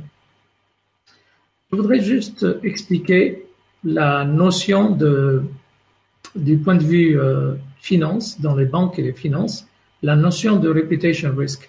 Nous, on parle du risque de conformité lié au blanchiment d'argent et du financement du terrorisme. On l'appelle reputation risk en anglais. Ça donne un petit peu moins en français parce qu'on dit risque de notoriété. Et en français, le risque de notoriété est plutôt, c'est un risque de consommateur. Tandis que le terme reputation risk dans la partie conformité, c'est un risque de vos pairs. C'est un risque du système bancaire. Cela veut dire qu'une banque peut être isolée et les autres banques internationales ne veulent pas travailler avec elle. C'est ce qui s'appelle ce risque-là. Et ce risque, je ne sais pas si ce risque a augmenté énormément parce que quand vous avez des correspondants bancaires, donc juste pour expliquer le principe à nos auditeurs, c'est une banque, qu'elle soit au Maroc, au Kenya, au Malaisie ou ailleurs dans le monde, pour pouvoir traiter en dollars, il faut qu'elle ait un compte en dollars dans une banque de New York. Si elle veut traiter en euros, il faut qu'elle ait un compte en euros dans une banque européenne. Et si elle veut traiter en sterling, il faut qu'elle ait un compte dans une banque anglaise. Ça donne une force considérable aux institutions internationales et notamment les banques internationales pour obliger les banques régionales et notamment en Afrique par exemple et dans le Middle East à se conformer. Et ça crée un risque énorme puisque c'est un risque de conformité. Si la banque et le système bancaire ne se conforment pas, tout simplement, la banque américaine ou la banque anglaise peut fermer le compte. Et vous savez très bien qu'est-ce que ça veut dire si une banque marocaine ou une banque au Kenya ou une banque aux Émirats, si on lui ferme leur compte en dollars. Et ça crée un énorme problème puisque la banque doit fermer. Et certainement, ces 10 dernières années, il y a eu un certain nombre de banques qui ont dû fermer complètement parce qu'ils ont perdu leur compte en dollars. Et parce qu'ils ont perdu leur compte en dollars, parce que le correspondant bancaire, ou la banque américaine en l'occurrence, considérait que leur niveau de conformité n'était pas établi. Et donc ici je montre par exemple la BMCE, pour qu'elle fonctionne, elle doit avoir des accords bilatéraux avec une banque aux États-Unis pour le compte en dollars, avec des comptes en sterling à Londres et avec des comptes en euros en Europe. En plus d'avoir des accords bilatéraux pour gérer les pays régionaux. Mais le plus important, c'est ce type de devise parce que le marché international, le trading, le commerce international est dominé à 80% par le dollar. Cela veut dire que vous avez besoin d'utiliser la devise dollar. Ça implique qu'il y a une pression des banques internationales sur les banques locales. Et donc, par exemple, la banque, ici, je suis désolé, le système ne montre pas les flèches, mais il y a un lien directement entre les banques locales et les secteurs économiques du pays. Et ces secteurs économiques doivent être en conformité pour que la banque locale confirme qu'elle est en conformité vis-à-vis de la réglementation, dans ce cas-là, américaine. Pourquoi? Parce que la réglementation du dollar est une réglementation américaine. Ce n'est pas la réglementation locale. La banque le Maghreb ou la banque centrale des Émirats ou la banque centrale du Kenya, elle ne peut commander que ce qui est devise locale. Ça implique ce qu'on appelle le de-risking. Cela veut dire que les banques internationales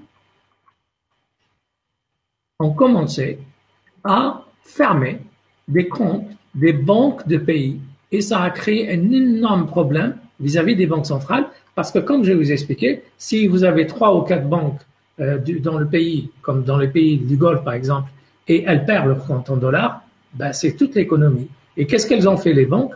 Les banques, quand elles ont commencé à regarder que certaines entreprises et certains secteurs, par exemple l'assurance en Nord-Afrique, il a une déficience, ne sont pas en conformité, elle a commencé à fermer des comptes ce qu'on appelle des SMEs, Small and Medium Business, les petites entreprises.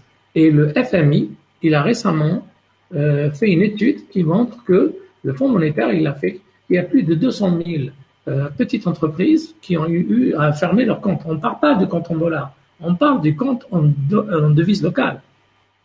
Ce qui fait que les statistiques qui montrent que 30% des banques ont signalé une baisse significative des transactions avec les correspondants bancaires, CBF ici, c'est ce que ça veut dire. Plus de 60% des banques ont eu plusieurs comptes fermés et 40% des banques. Alors, vous allez me dire, mais M. Daoud, qu'est-ce que ça a à voir avec notre discours? Je vais vous amener avec qu'est-ce que ça a avec notre thème d'aujourd'hui. Ben, c'est très simple.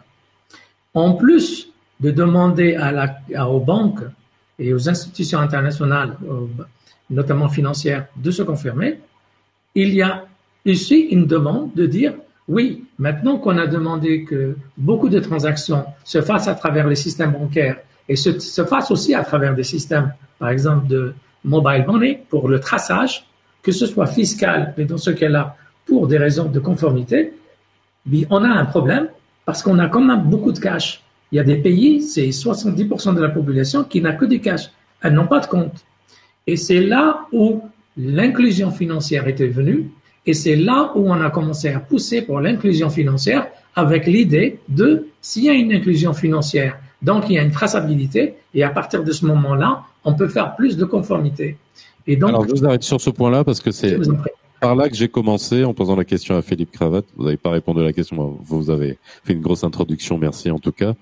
Pour revenir au fond du problème finalement qui intéresse tous les acteurs ici dans le digital. Alors, sur le point de vue marocain, sur la zone MENA aussi, parce qu'on connaît le point de la formelle, on connaît et encore il y a des expériences qui sont différentes. On a bien vu le Kenya où ça a fonctionné, on a pu utiliser ce genre de choses.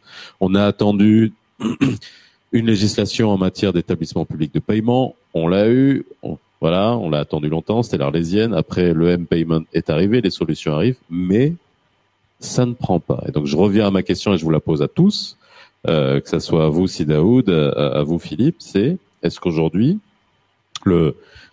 toutes les mesures qui ont été prises, notamment, même si souvent elles ne concernent pas le commun des mortels, c'est vrai que ce sont soit les professionnels, soit les entreprises, les banques, etc., qui sont au courant, pas les particuliers, mais les systèmes de traçage sont-ils rébarbatifs pour l'inclusion financière? Est-ce qu'il y a des gens qui sont résistants toujours pour aller accepter que leurs transactions financières, aussi petites soient-elles, soient tracées?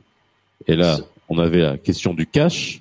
Cette année 2020 a été une explosion du cash dans notre pays, et justement, c'est pas seulement le FMI qui le demande, mais c'est même le Banque El Maghrib qui ambitionne de résorber toute cette partie de cash, mais on voit bien que c'est quand même assez compliqué. Alors, est-ce qu'il y a des marges de progression? Est-ce que la législation est peut-être trop en avance sur la réalité du terrain? C'est Philippe. Mais le problème, c'est le cash. Et là, je crois que le gros effort de l'État, c'est de supprimer le cash. Alors, si vous... On voit qu'on n'y arrive pas. En Europe, on y arrive. En Europe, on y arrive. Oui. Parce que vous ne pouvez pas déposer plus de cash. Et en tant qu'expert comptable, si on voit des opérations en espèces, avec les lois anti-blanchiment, on va en parler. C'est pour ça que je me suis habillé tout en noir aujourd'hui, parce qu'on allait parler du blanchiment. Oui, j'ai bien compris. Mais tous les moyens sont mis en œuvre pour combattre le cash. Alors, si dans des pays comme ici ou dans d'autres, le cash est toujours monnaie courante, si je puis dire, le problème est là, parce que c'est difficilement traçable. Et donc toutes les opérations, notamment en B2C, notamment le B2B, là, l'État peut avoir plus de moyens, mais pour le B2C avec le paiement cash, le problème il est là. Et là, il faudra s'attendre ici au Maroc. Le monde évolue, mais ce qui se passe actuellement dans les pays européens ou aux États-Unis, ça va arriver ici. Donc, il suffit d'observer. Hein, vous avez l'avantage de voir ce qui se passe, de voir le futur, parce que le futur, il est là.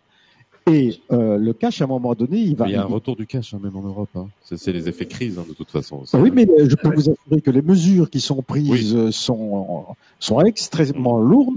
Alors, s'il y a un retour de cash, c'est des personnes qui posent aujourd'hui des actes, mais qui ne se rendent pas compte que les moyens coercitifs sont colossaux. Colossaux. On en reparlera peut-être tout à l'heure. Et là, on ne plaisante pas. Hein, c'est la prison, c'est des sanctions extrêmement lourdes. Et il y a une volonté, notamment des juges d'instruction financière, de sanctionner fortement.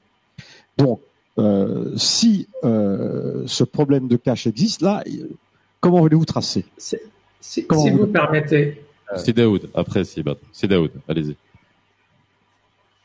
Allez-y, c'est Daoud. Je ne sais pas si vous regardez toujours ma présentation, mais comment voulez-vous enlever le cash quand vous avez 2/3 des femmes qui n'ont pas un accès à un service financier et 54% uniquement dans les pays nord-africains, Middle East nord-africains, qui n'ont pas de compte.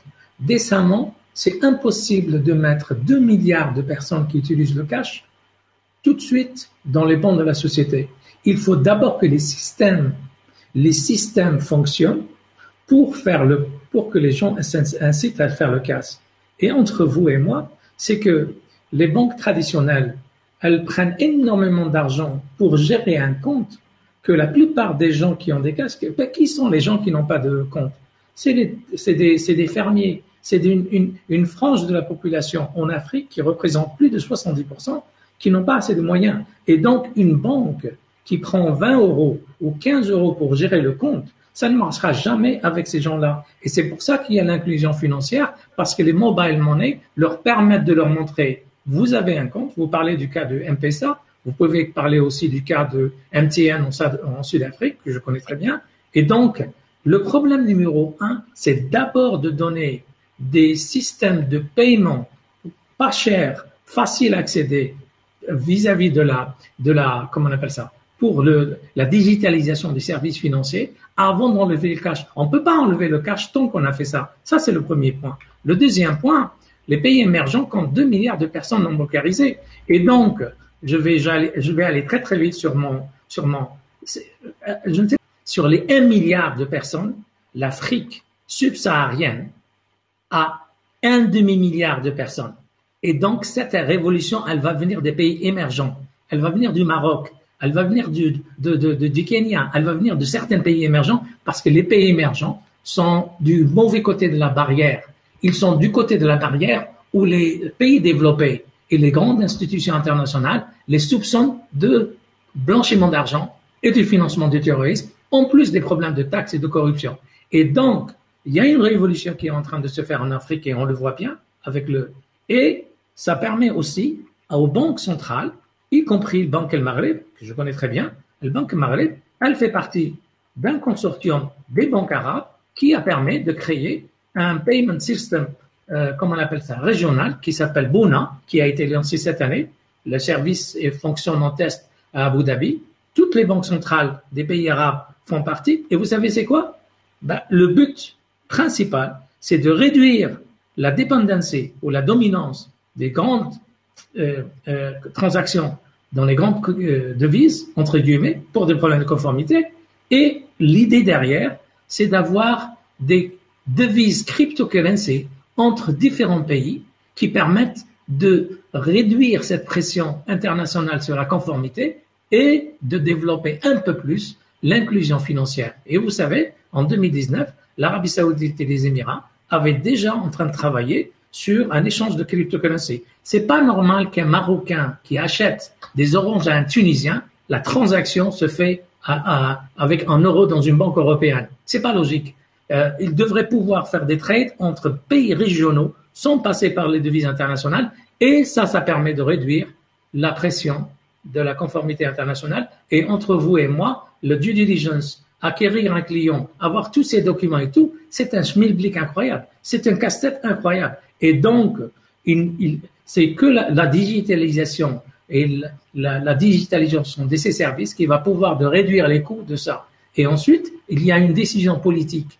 Les banques centrales ne veulent pas que les mobile operators, que l'inclusion financière se fasse très vite par les mobile operators. Pourquoi? Parce qu'ils vont risquer de prendre tout le management de l'argent. Donc actuellement, c'est pas que le Maghreb, dans tous les pays pratiquement que je connais, Middle East, Africa, la banque centrale oblige un money, comment on appelle ça, un money wallet, de passer par une banque locale.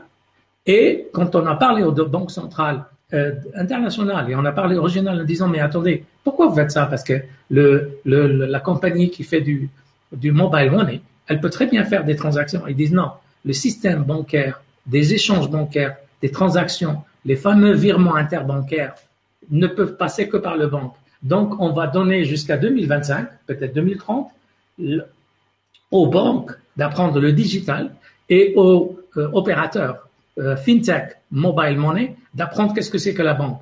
Mais je veux dire sincèrement, dans la région où je suis, dans pas mal de pays Asie, il y a des mobile opérateurs qui peuvent fonctionner exactement comme une banque. La seule chose qu'ils ont besoin, c'est d'avoir un accès à un réseau de clearing, comme on appelle ça, le maqassa en arabe, la compensation en français, qui peut permettre de faire des échanges de devises et aujourd'hui de devises, de transactions. Et aujourd'hui, ils ne peuvent pas le faire. Ils sont obligés de passer par les banques locales, entre guillemets.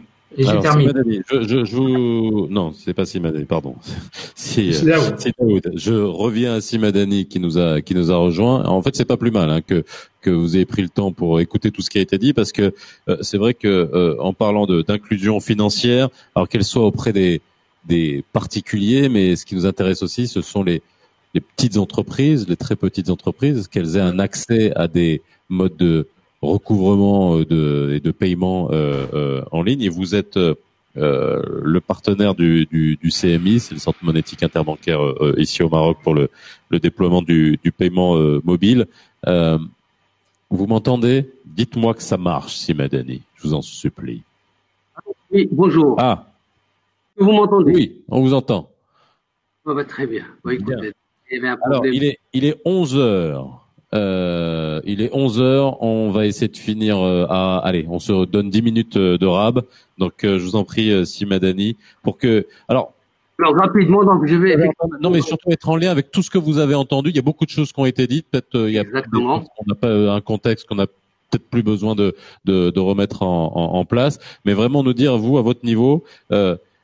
que vous nous donnez votre avis, la température sur la manière avec laquelle les entreprises adhèrent au paiement en ligne, au digital, et quelles sont les marges de progression et les freins et les obstacles à faire sauter.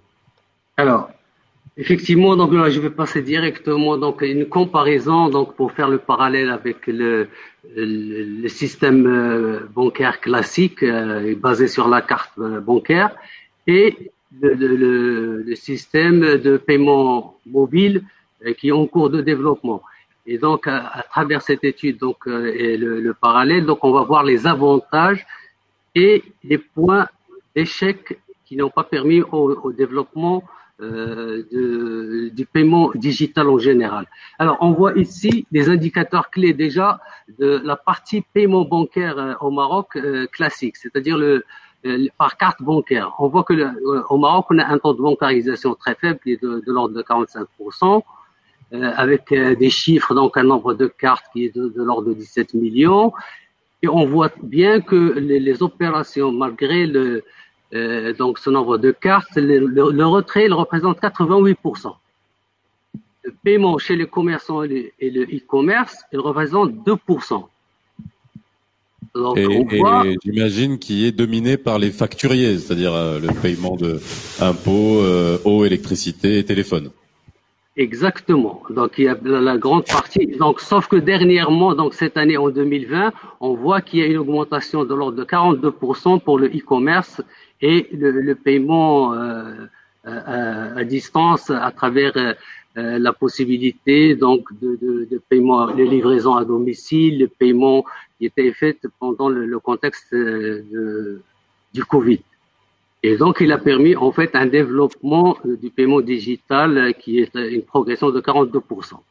Alors, on voit ici que même pour une infrastructure de paiement bancaire qui est mature au Maroc, et on le voit ici avec tout ce qui a été fait sous l'égide de Banque al-Maghrib, l'interopérabilité et l'infrastructure qui existe, l'ouverture à la concurrence avec 3 autres opérateurs au niveau de l'acquisition. Et donc, malgré tout ça et toutes les possibilités, parce que nous avons donc un système qui est mature où il y a tout l'infrastructure pour l'acceptation du paiement bancaire. Il y a les terminaux de paiement électronique, il y a les automates, il y a la possibilité de paiement dans la grande distribution avec intégration à la caisse, le paiement mobile aussi. Et malgré tout ça, on constate qu'il y a un taux de cash qui est prépondérant.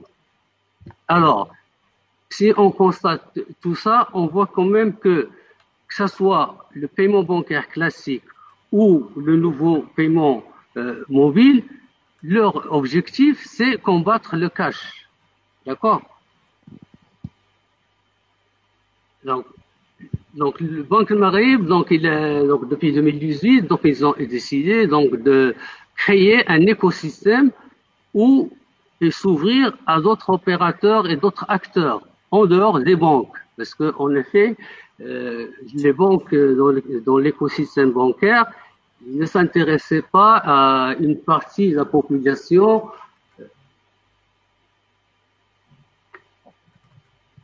où il n'y avait pas vraiment de rentabilité. On connaît très bien le business model des banques, il est basé sur une rentabilité, sur des services financiers à haute valeur ajoutée. Et donc, ils ne sont pas très intéressés par la frange de population qui est de l'ordre de 60%. Donc les mêmes défis, donc les banques al-Maghrib, ils ont décidé donc de promouvoir le paiement mobile pour lutter contre le cash. Et donc, c'était je dirais, tout le but de la réglementation depuis 2018. Donc, les ambitions, c'est donc, bien entendu, l'inclusion financière des 60% non bancarisés. Et donc, d'ici à l'horizon de 2024, ils veulent atteindre un nombre de wallets de 6 millions d'utilisateurs, augmenter la pénétration en fait des services financiers 34 à 47%. Est-ce que vous voyez la présentation? Non, mais vous êtes très explicite, c'est pas grave. C'est très grave.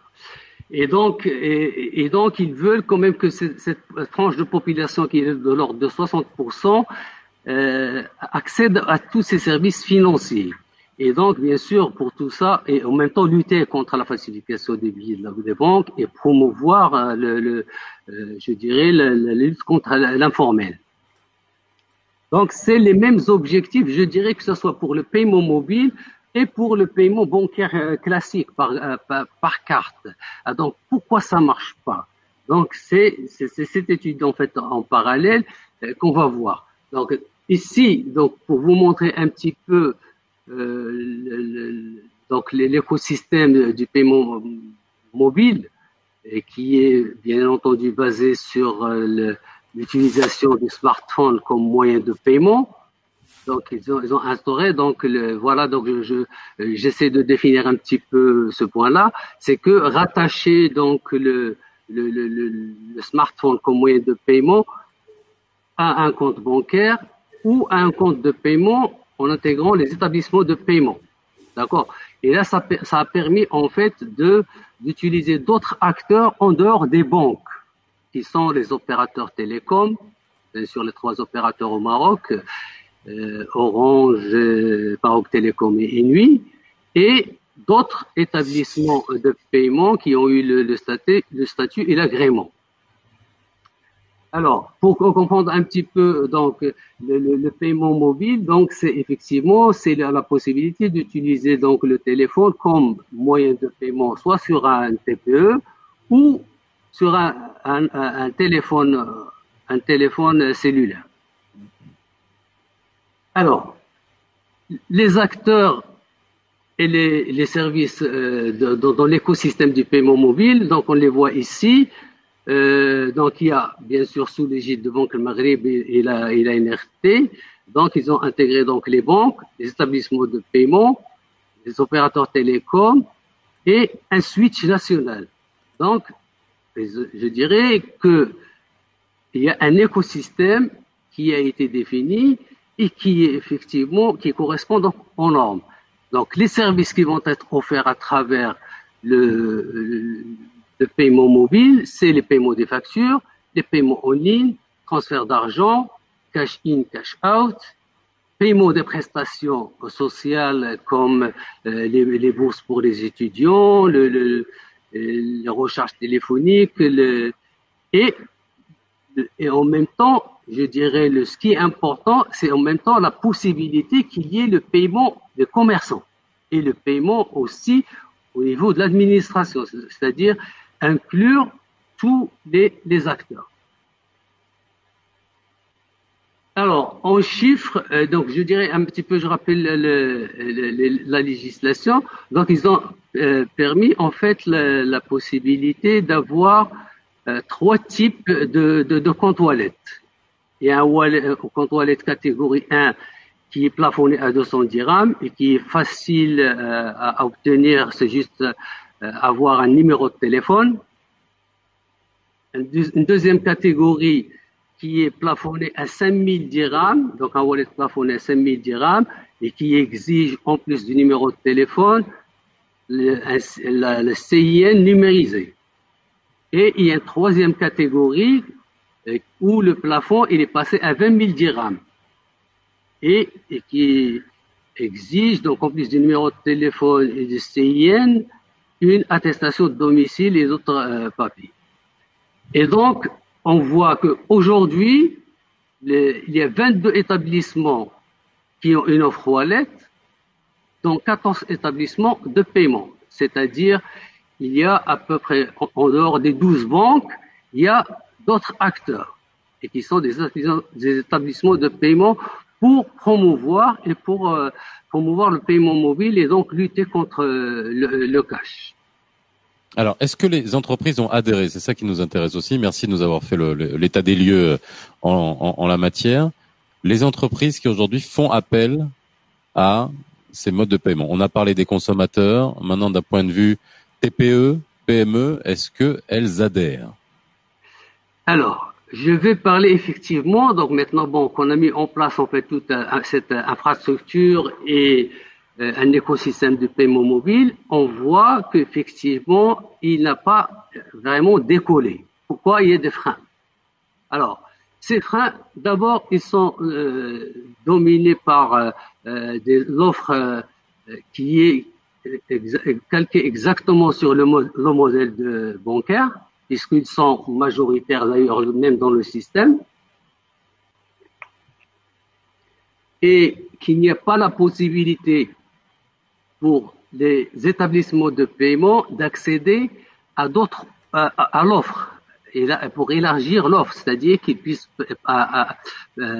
faire les paiements des taxes, les timbres fiscaux, les vignettes et tout ça. Donc il faut élargir l'offre à ces établissements de paiement qui font je dirais l'acceptation du paiement mobile. Ils font l'émission de paiement. Il y a un autre problème qui est important et qui ne permet pas en fait le développement du paiement mobile, c'est le réseau d'acceptation du wallet. Aujourd'hui, même si quelqu'un il a son smartphone, il a ouvert un compte wallet, mais qu'est-ce qu'il va faire avec ce compte wallet? Si un client lambda, s'il n'a pas la possibilité de l'utiliser chez le commerçant, donc il va pas avoir trop l'intérêt, puisque de toute façon les services financiers ils existent déjà, c'est-à-dire le transfert d'argent, le paiement des factures, la recharge et tout ça, il existe déjà. Donc je dirais que il faut intégrer le wallet dans le système d'acceptation déjà existant, c'est-à-dire il faut que, je dirais, appliquer les règles du système bancaire et que permettre l'acceptation du wallet dans le réseau des commerçants. C'est-à-dire qu'on puisse payer dans la grande distribution, payer chez les commerçants, chez l'épicier. Et donc, ça veut dire qu'il faut y ait des équipements. Et les équipements, il existe déjà. Il y a déjà des terminaux de paiement électronique chez les commerçants. Et maintenant, il faut que cette acceptation du wallet au niveau donc du terminal et qui va être le levier pour permettre donc de pallier au problème en fait du cash. Alors, Sylma Daniel, je vous interromps et je vais vous faire réagir pour aller en lien avec la conformité et le point de vue fiscal qui est intéressant. Question technique et tout à fait naïve. Ces nouveaux flux d'argent qui ne sont pas dans des comptes bancaires, qui sont du mobile payment. D'un point de vue fiscal, d'un point de vue blanchiment, c'est-à-dire aujourd'hui, demain, on arrive à inclure financièrement une certaine partie de la population qui n'est pas bancarisée, qui va avoir accès à ce genre que ce soit des petites entreprises, des petits commerçants, des auto-entrepreneurs ou des particuliers. Quelle valeur juridique fiscale a ce type de transaction? C'est-à-dire que demain, le fisc peut pas faire un ATD sur un wallet. Vous voyez ce que je veux dire? Qu'est-ce que ça a comme valeur aujourd'hui? Est-ce que juridiquement, ça a suivi l'évolution technologique? Écoutez, donc moi je pensais. Vous avez compris, Sidaoud? Je me suis pas fait comprendre, mais en gros, on a un nouveau mode de paiement. Un wallet, ce n'est pas un compte bancaire, ça n'a pas les caractéristiques d'un compte bancaire, mais ça trace des mouvements de capitaux, aussi petits soient-ils, ou aussi quelle que soit leur taille.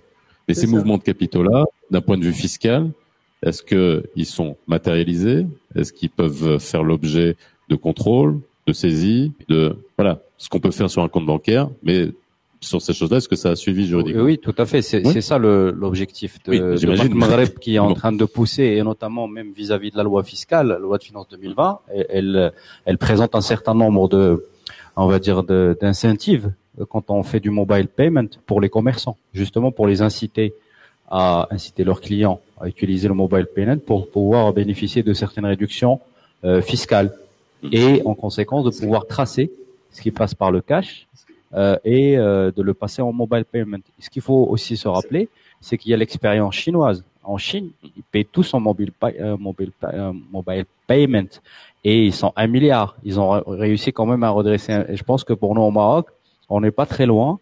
On est en train d'y arriver petit à petit. Et je pense que dans les prochaines années, on verra de moins en moins de transactions en cash. Parce que vous y croyez? J'y crois, ouais. Enfin, il faut toujours croire. Non, mais moi, c'est un rêve du gouvernement. Je pense qu'on s'inscrit tous dans ce rêve avec bien sûr des incentives, mais aussi des responsabilités, obligations. Parce que ce qu'on a oublié de mentionner, c'est qu'au Maroc, il y a bien une loi anti-blanchiment. C'est la loi 43.05, d'accord? Donc, qui reprend la définition de ce que c'est qu'un blanchiment, financement du terrorisme. Et elle présente un certain nombre de sanctions, notamment pénales, ça peut aller jusqu'à 5 ans de prison, avec des amendes qui peuvent aller pour les personnes physiques à 100 000 et 3 millions de dirhams pour les personnes morales, sauf préjudice de sanctions plus graves. Cette loi impose notamment au secteur bancaire et pas que, mais aussi les notaires, les avocats, les experts comptables, de réaliser un certain nombre de diligences, de s'assurer de qui est leur client, c'est-à-dire dans KYC aux États-Unis, qui est votre client final. En cas de doute, la banque aujourd'hui, si vous déposez c'est Faisal 10 millions de dirhams de cash sur votre compte bancaire. Entre 10 millions et je pense 3 000 euros ou 2 000 euros dans certains pays. Il y a un monde. Moi, j'ai encore vu des gens arriver avec des sacs plastiques et du cash dans les agences bancaires, donc on n'y est pas encore. En fait, le banquier, c'est discrétionnaire et il peut décider de rédiger une déclaration de soupçon qu'il va soumettre à l'unité de traitement des renseignements financiers qui est rattachée directement au ministère, à la primature. et qui, elle, va se saisir du dossier pour s'assurer d'où viennent ces fonds. Oui, mais donc, comme l'arsenal juridique, le niveau de montant va conditionner justement la baisse du cash. Vous parlez 10 millions, 100 000, 150 000. Mais c'est fait ça. Ce que je suis en train de vous dire, c'est qu'on a quand même des lois. Elles sont là, elles sont votées, elles sont peut-être en application. Je n'ai pas les chiffres exacts du travail de l'UTRF.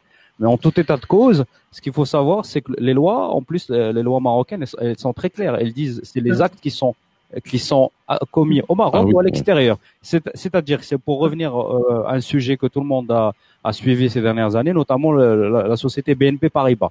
Donc, BNP Paribas, elle avait des comptes en dollars, elle opérait aux États-Unis et elle traitait avec l'Iran.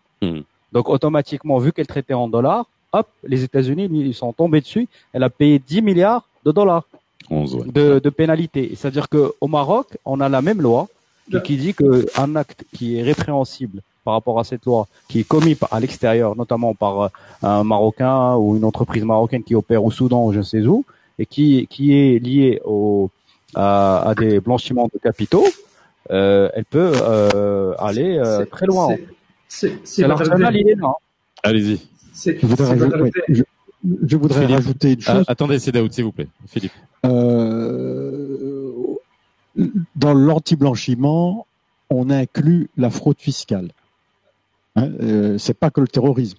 Oui, principalement en Europe. Et il faut savoir que tous les moyens mis en œuvre aujourd'hui au niveau des États, je parle en Europe, c'est de profiter de cet terrorisme pour traquer les fraudeurs. Et la responsabilité est très lourde des intervenants. Et les experts comptables sont en première ligne en fin de compte. Tout à fait.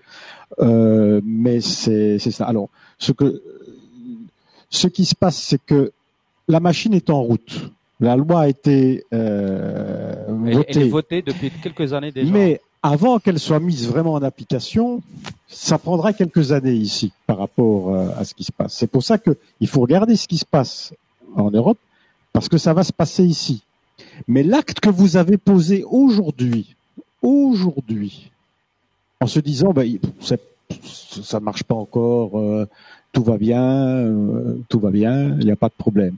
Mais l'acte que vous avez posé aujourd'hui, quand tout sera mis en place dans quelques années, on va vous ressortir l'acte que vous avez passé 7 ans avant. Et vous risquez gros. Et là, il ne faut pas sous-estimer ces dispositions qui sont mises en place. Juste pour rebondir sur ce qu'a dit Philippe, la loi, elle est en cours d'amendement. C'est-à-dire le gouvernement cherche à l'amender parce qu'il y a eu des évolutions juridiques aussi bien aux États-Unis que l'Union européenne.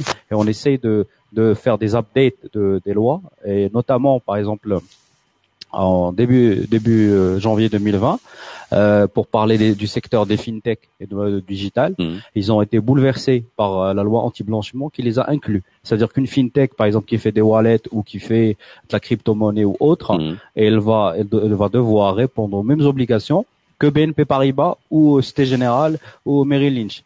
Elle se doit, par exemple, si un client arrive chez elle, elle doit s'assurer qui est ce client. Est-ce qu'il n'est pas l'origine des fonds, d'où vient-il? Est-ce qu'il n'est pas quelqu'un d'exposé politiquement, etc., etc. Avec un certain nombre de... Et ça bouscule le secteur de la fintech. Bien.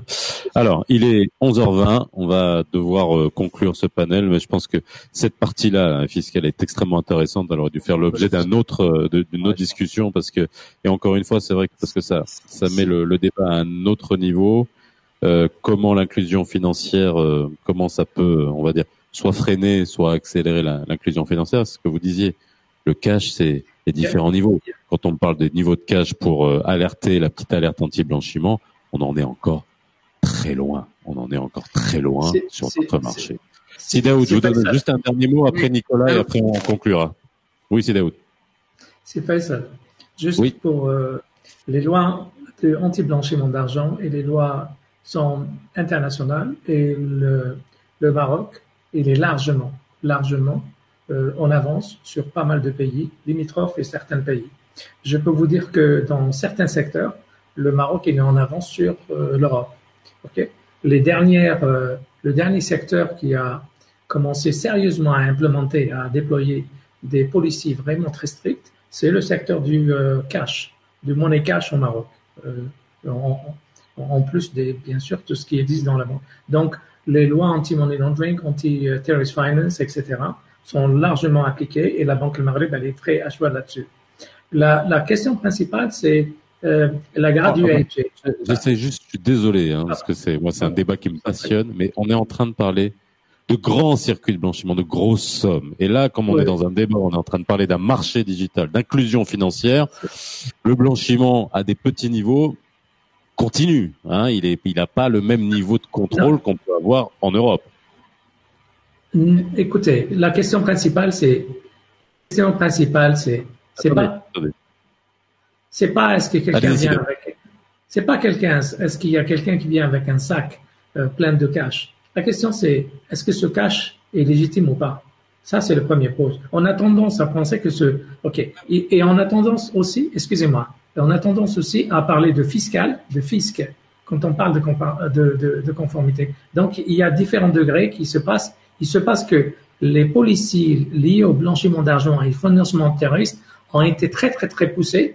Et la plupart des politiques fiscales, entre guillemets, c'est récemment qu'on a commencé à sérieusement considérer que la partie fiscale est aussi, la non-conformité à la partie fiscale est aussi importante que du blanchiment d'argent ou du financement de terrorisme. Je parle de pas mal de pays, je ne parle pas du Maroc.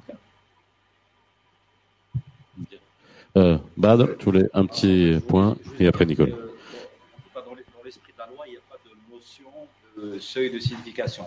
C'est-à-dire que vous blanchissez 1 centime ou etc. La loi est de la même manière. Bon. Nicolas, désolé. Il fonctionne. J'ai plus de chance aujourd'hui. Voilà. J'ai plus de chance. Si vous voulez partager l'écran aussi en même temps, je peux partager un sentiment, Faisal? Oui. En fait, je ressens sur le plateau la même pression qu'on ressent dans la réalité. C'est-à-dire que quand on travaille sur le e-commerce, en fait, la réalité, c'est que il y a plein de cash qui circulent au Maroc parce qu'il y a des paiements en livraison.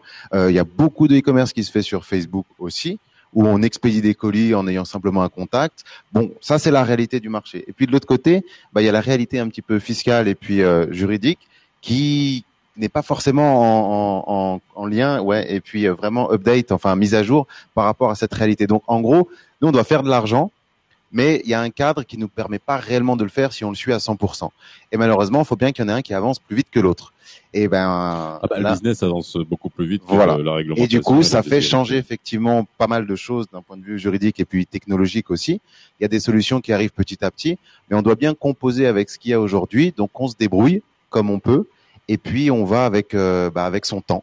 Et puis on sait très bien que certains gouvernements, non pas seulement au Maroc, mais dans d'autres pays, ils vont avec leur temps, qui des fois est un peu en décalage. Merci beaucoup, merci à tous. En tout cas, c'était passionnant et c'est vrai que ces deux niveaux montrent que dans les réflexions, j'essaie tout le temps de ramener au marché pour qu'on soit dans le thème, parce que inclusion financière, encore une fois, il faut pas oublier qu'un pays comme le nôtre, on est quasiment selon les estimations, entre 30 à 45% d'informels, et ça c'est les chiffres de la Banque mondiale, c'est pas moi. Donc comment inclure ces gens-là, comment leur faire payer des impôts?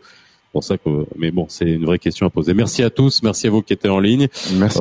On a commencé en retard, mais bon, allez, 11h30, c'était extrêmement intéressant. On va faire une petite pause et on reprend dans 15 minutes. On parlera du capital humain et comme on n'a que 3 intervenants, ça nous permettra de rentrer dans le timing. Merci et à très vite. Merci. Merci. Merci. Au revoir.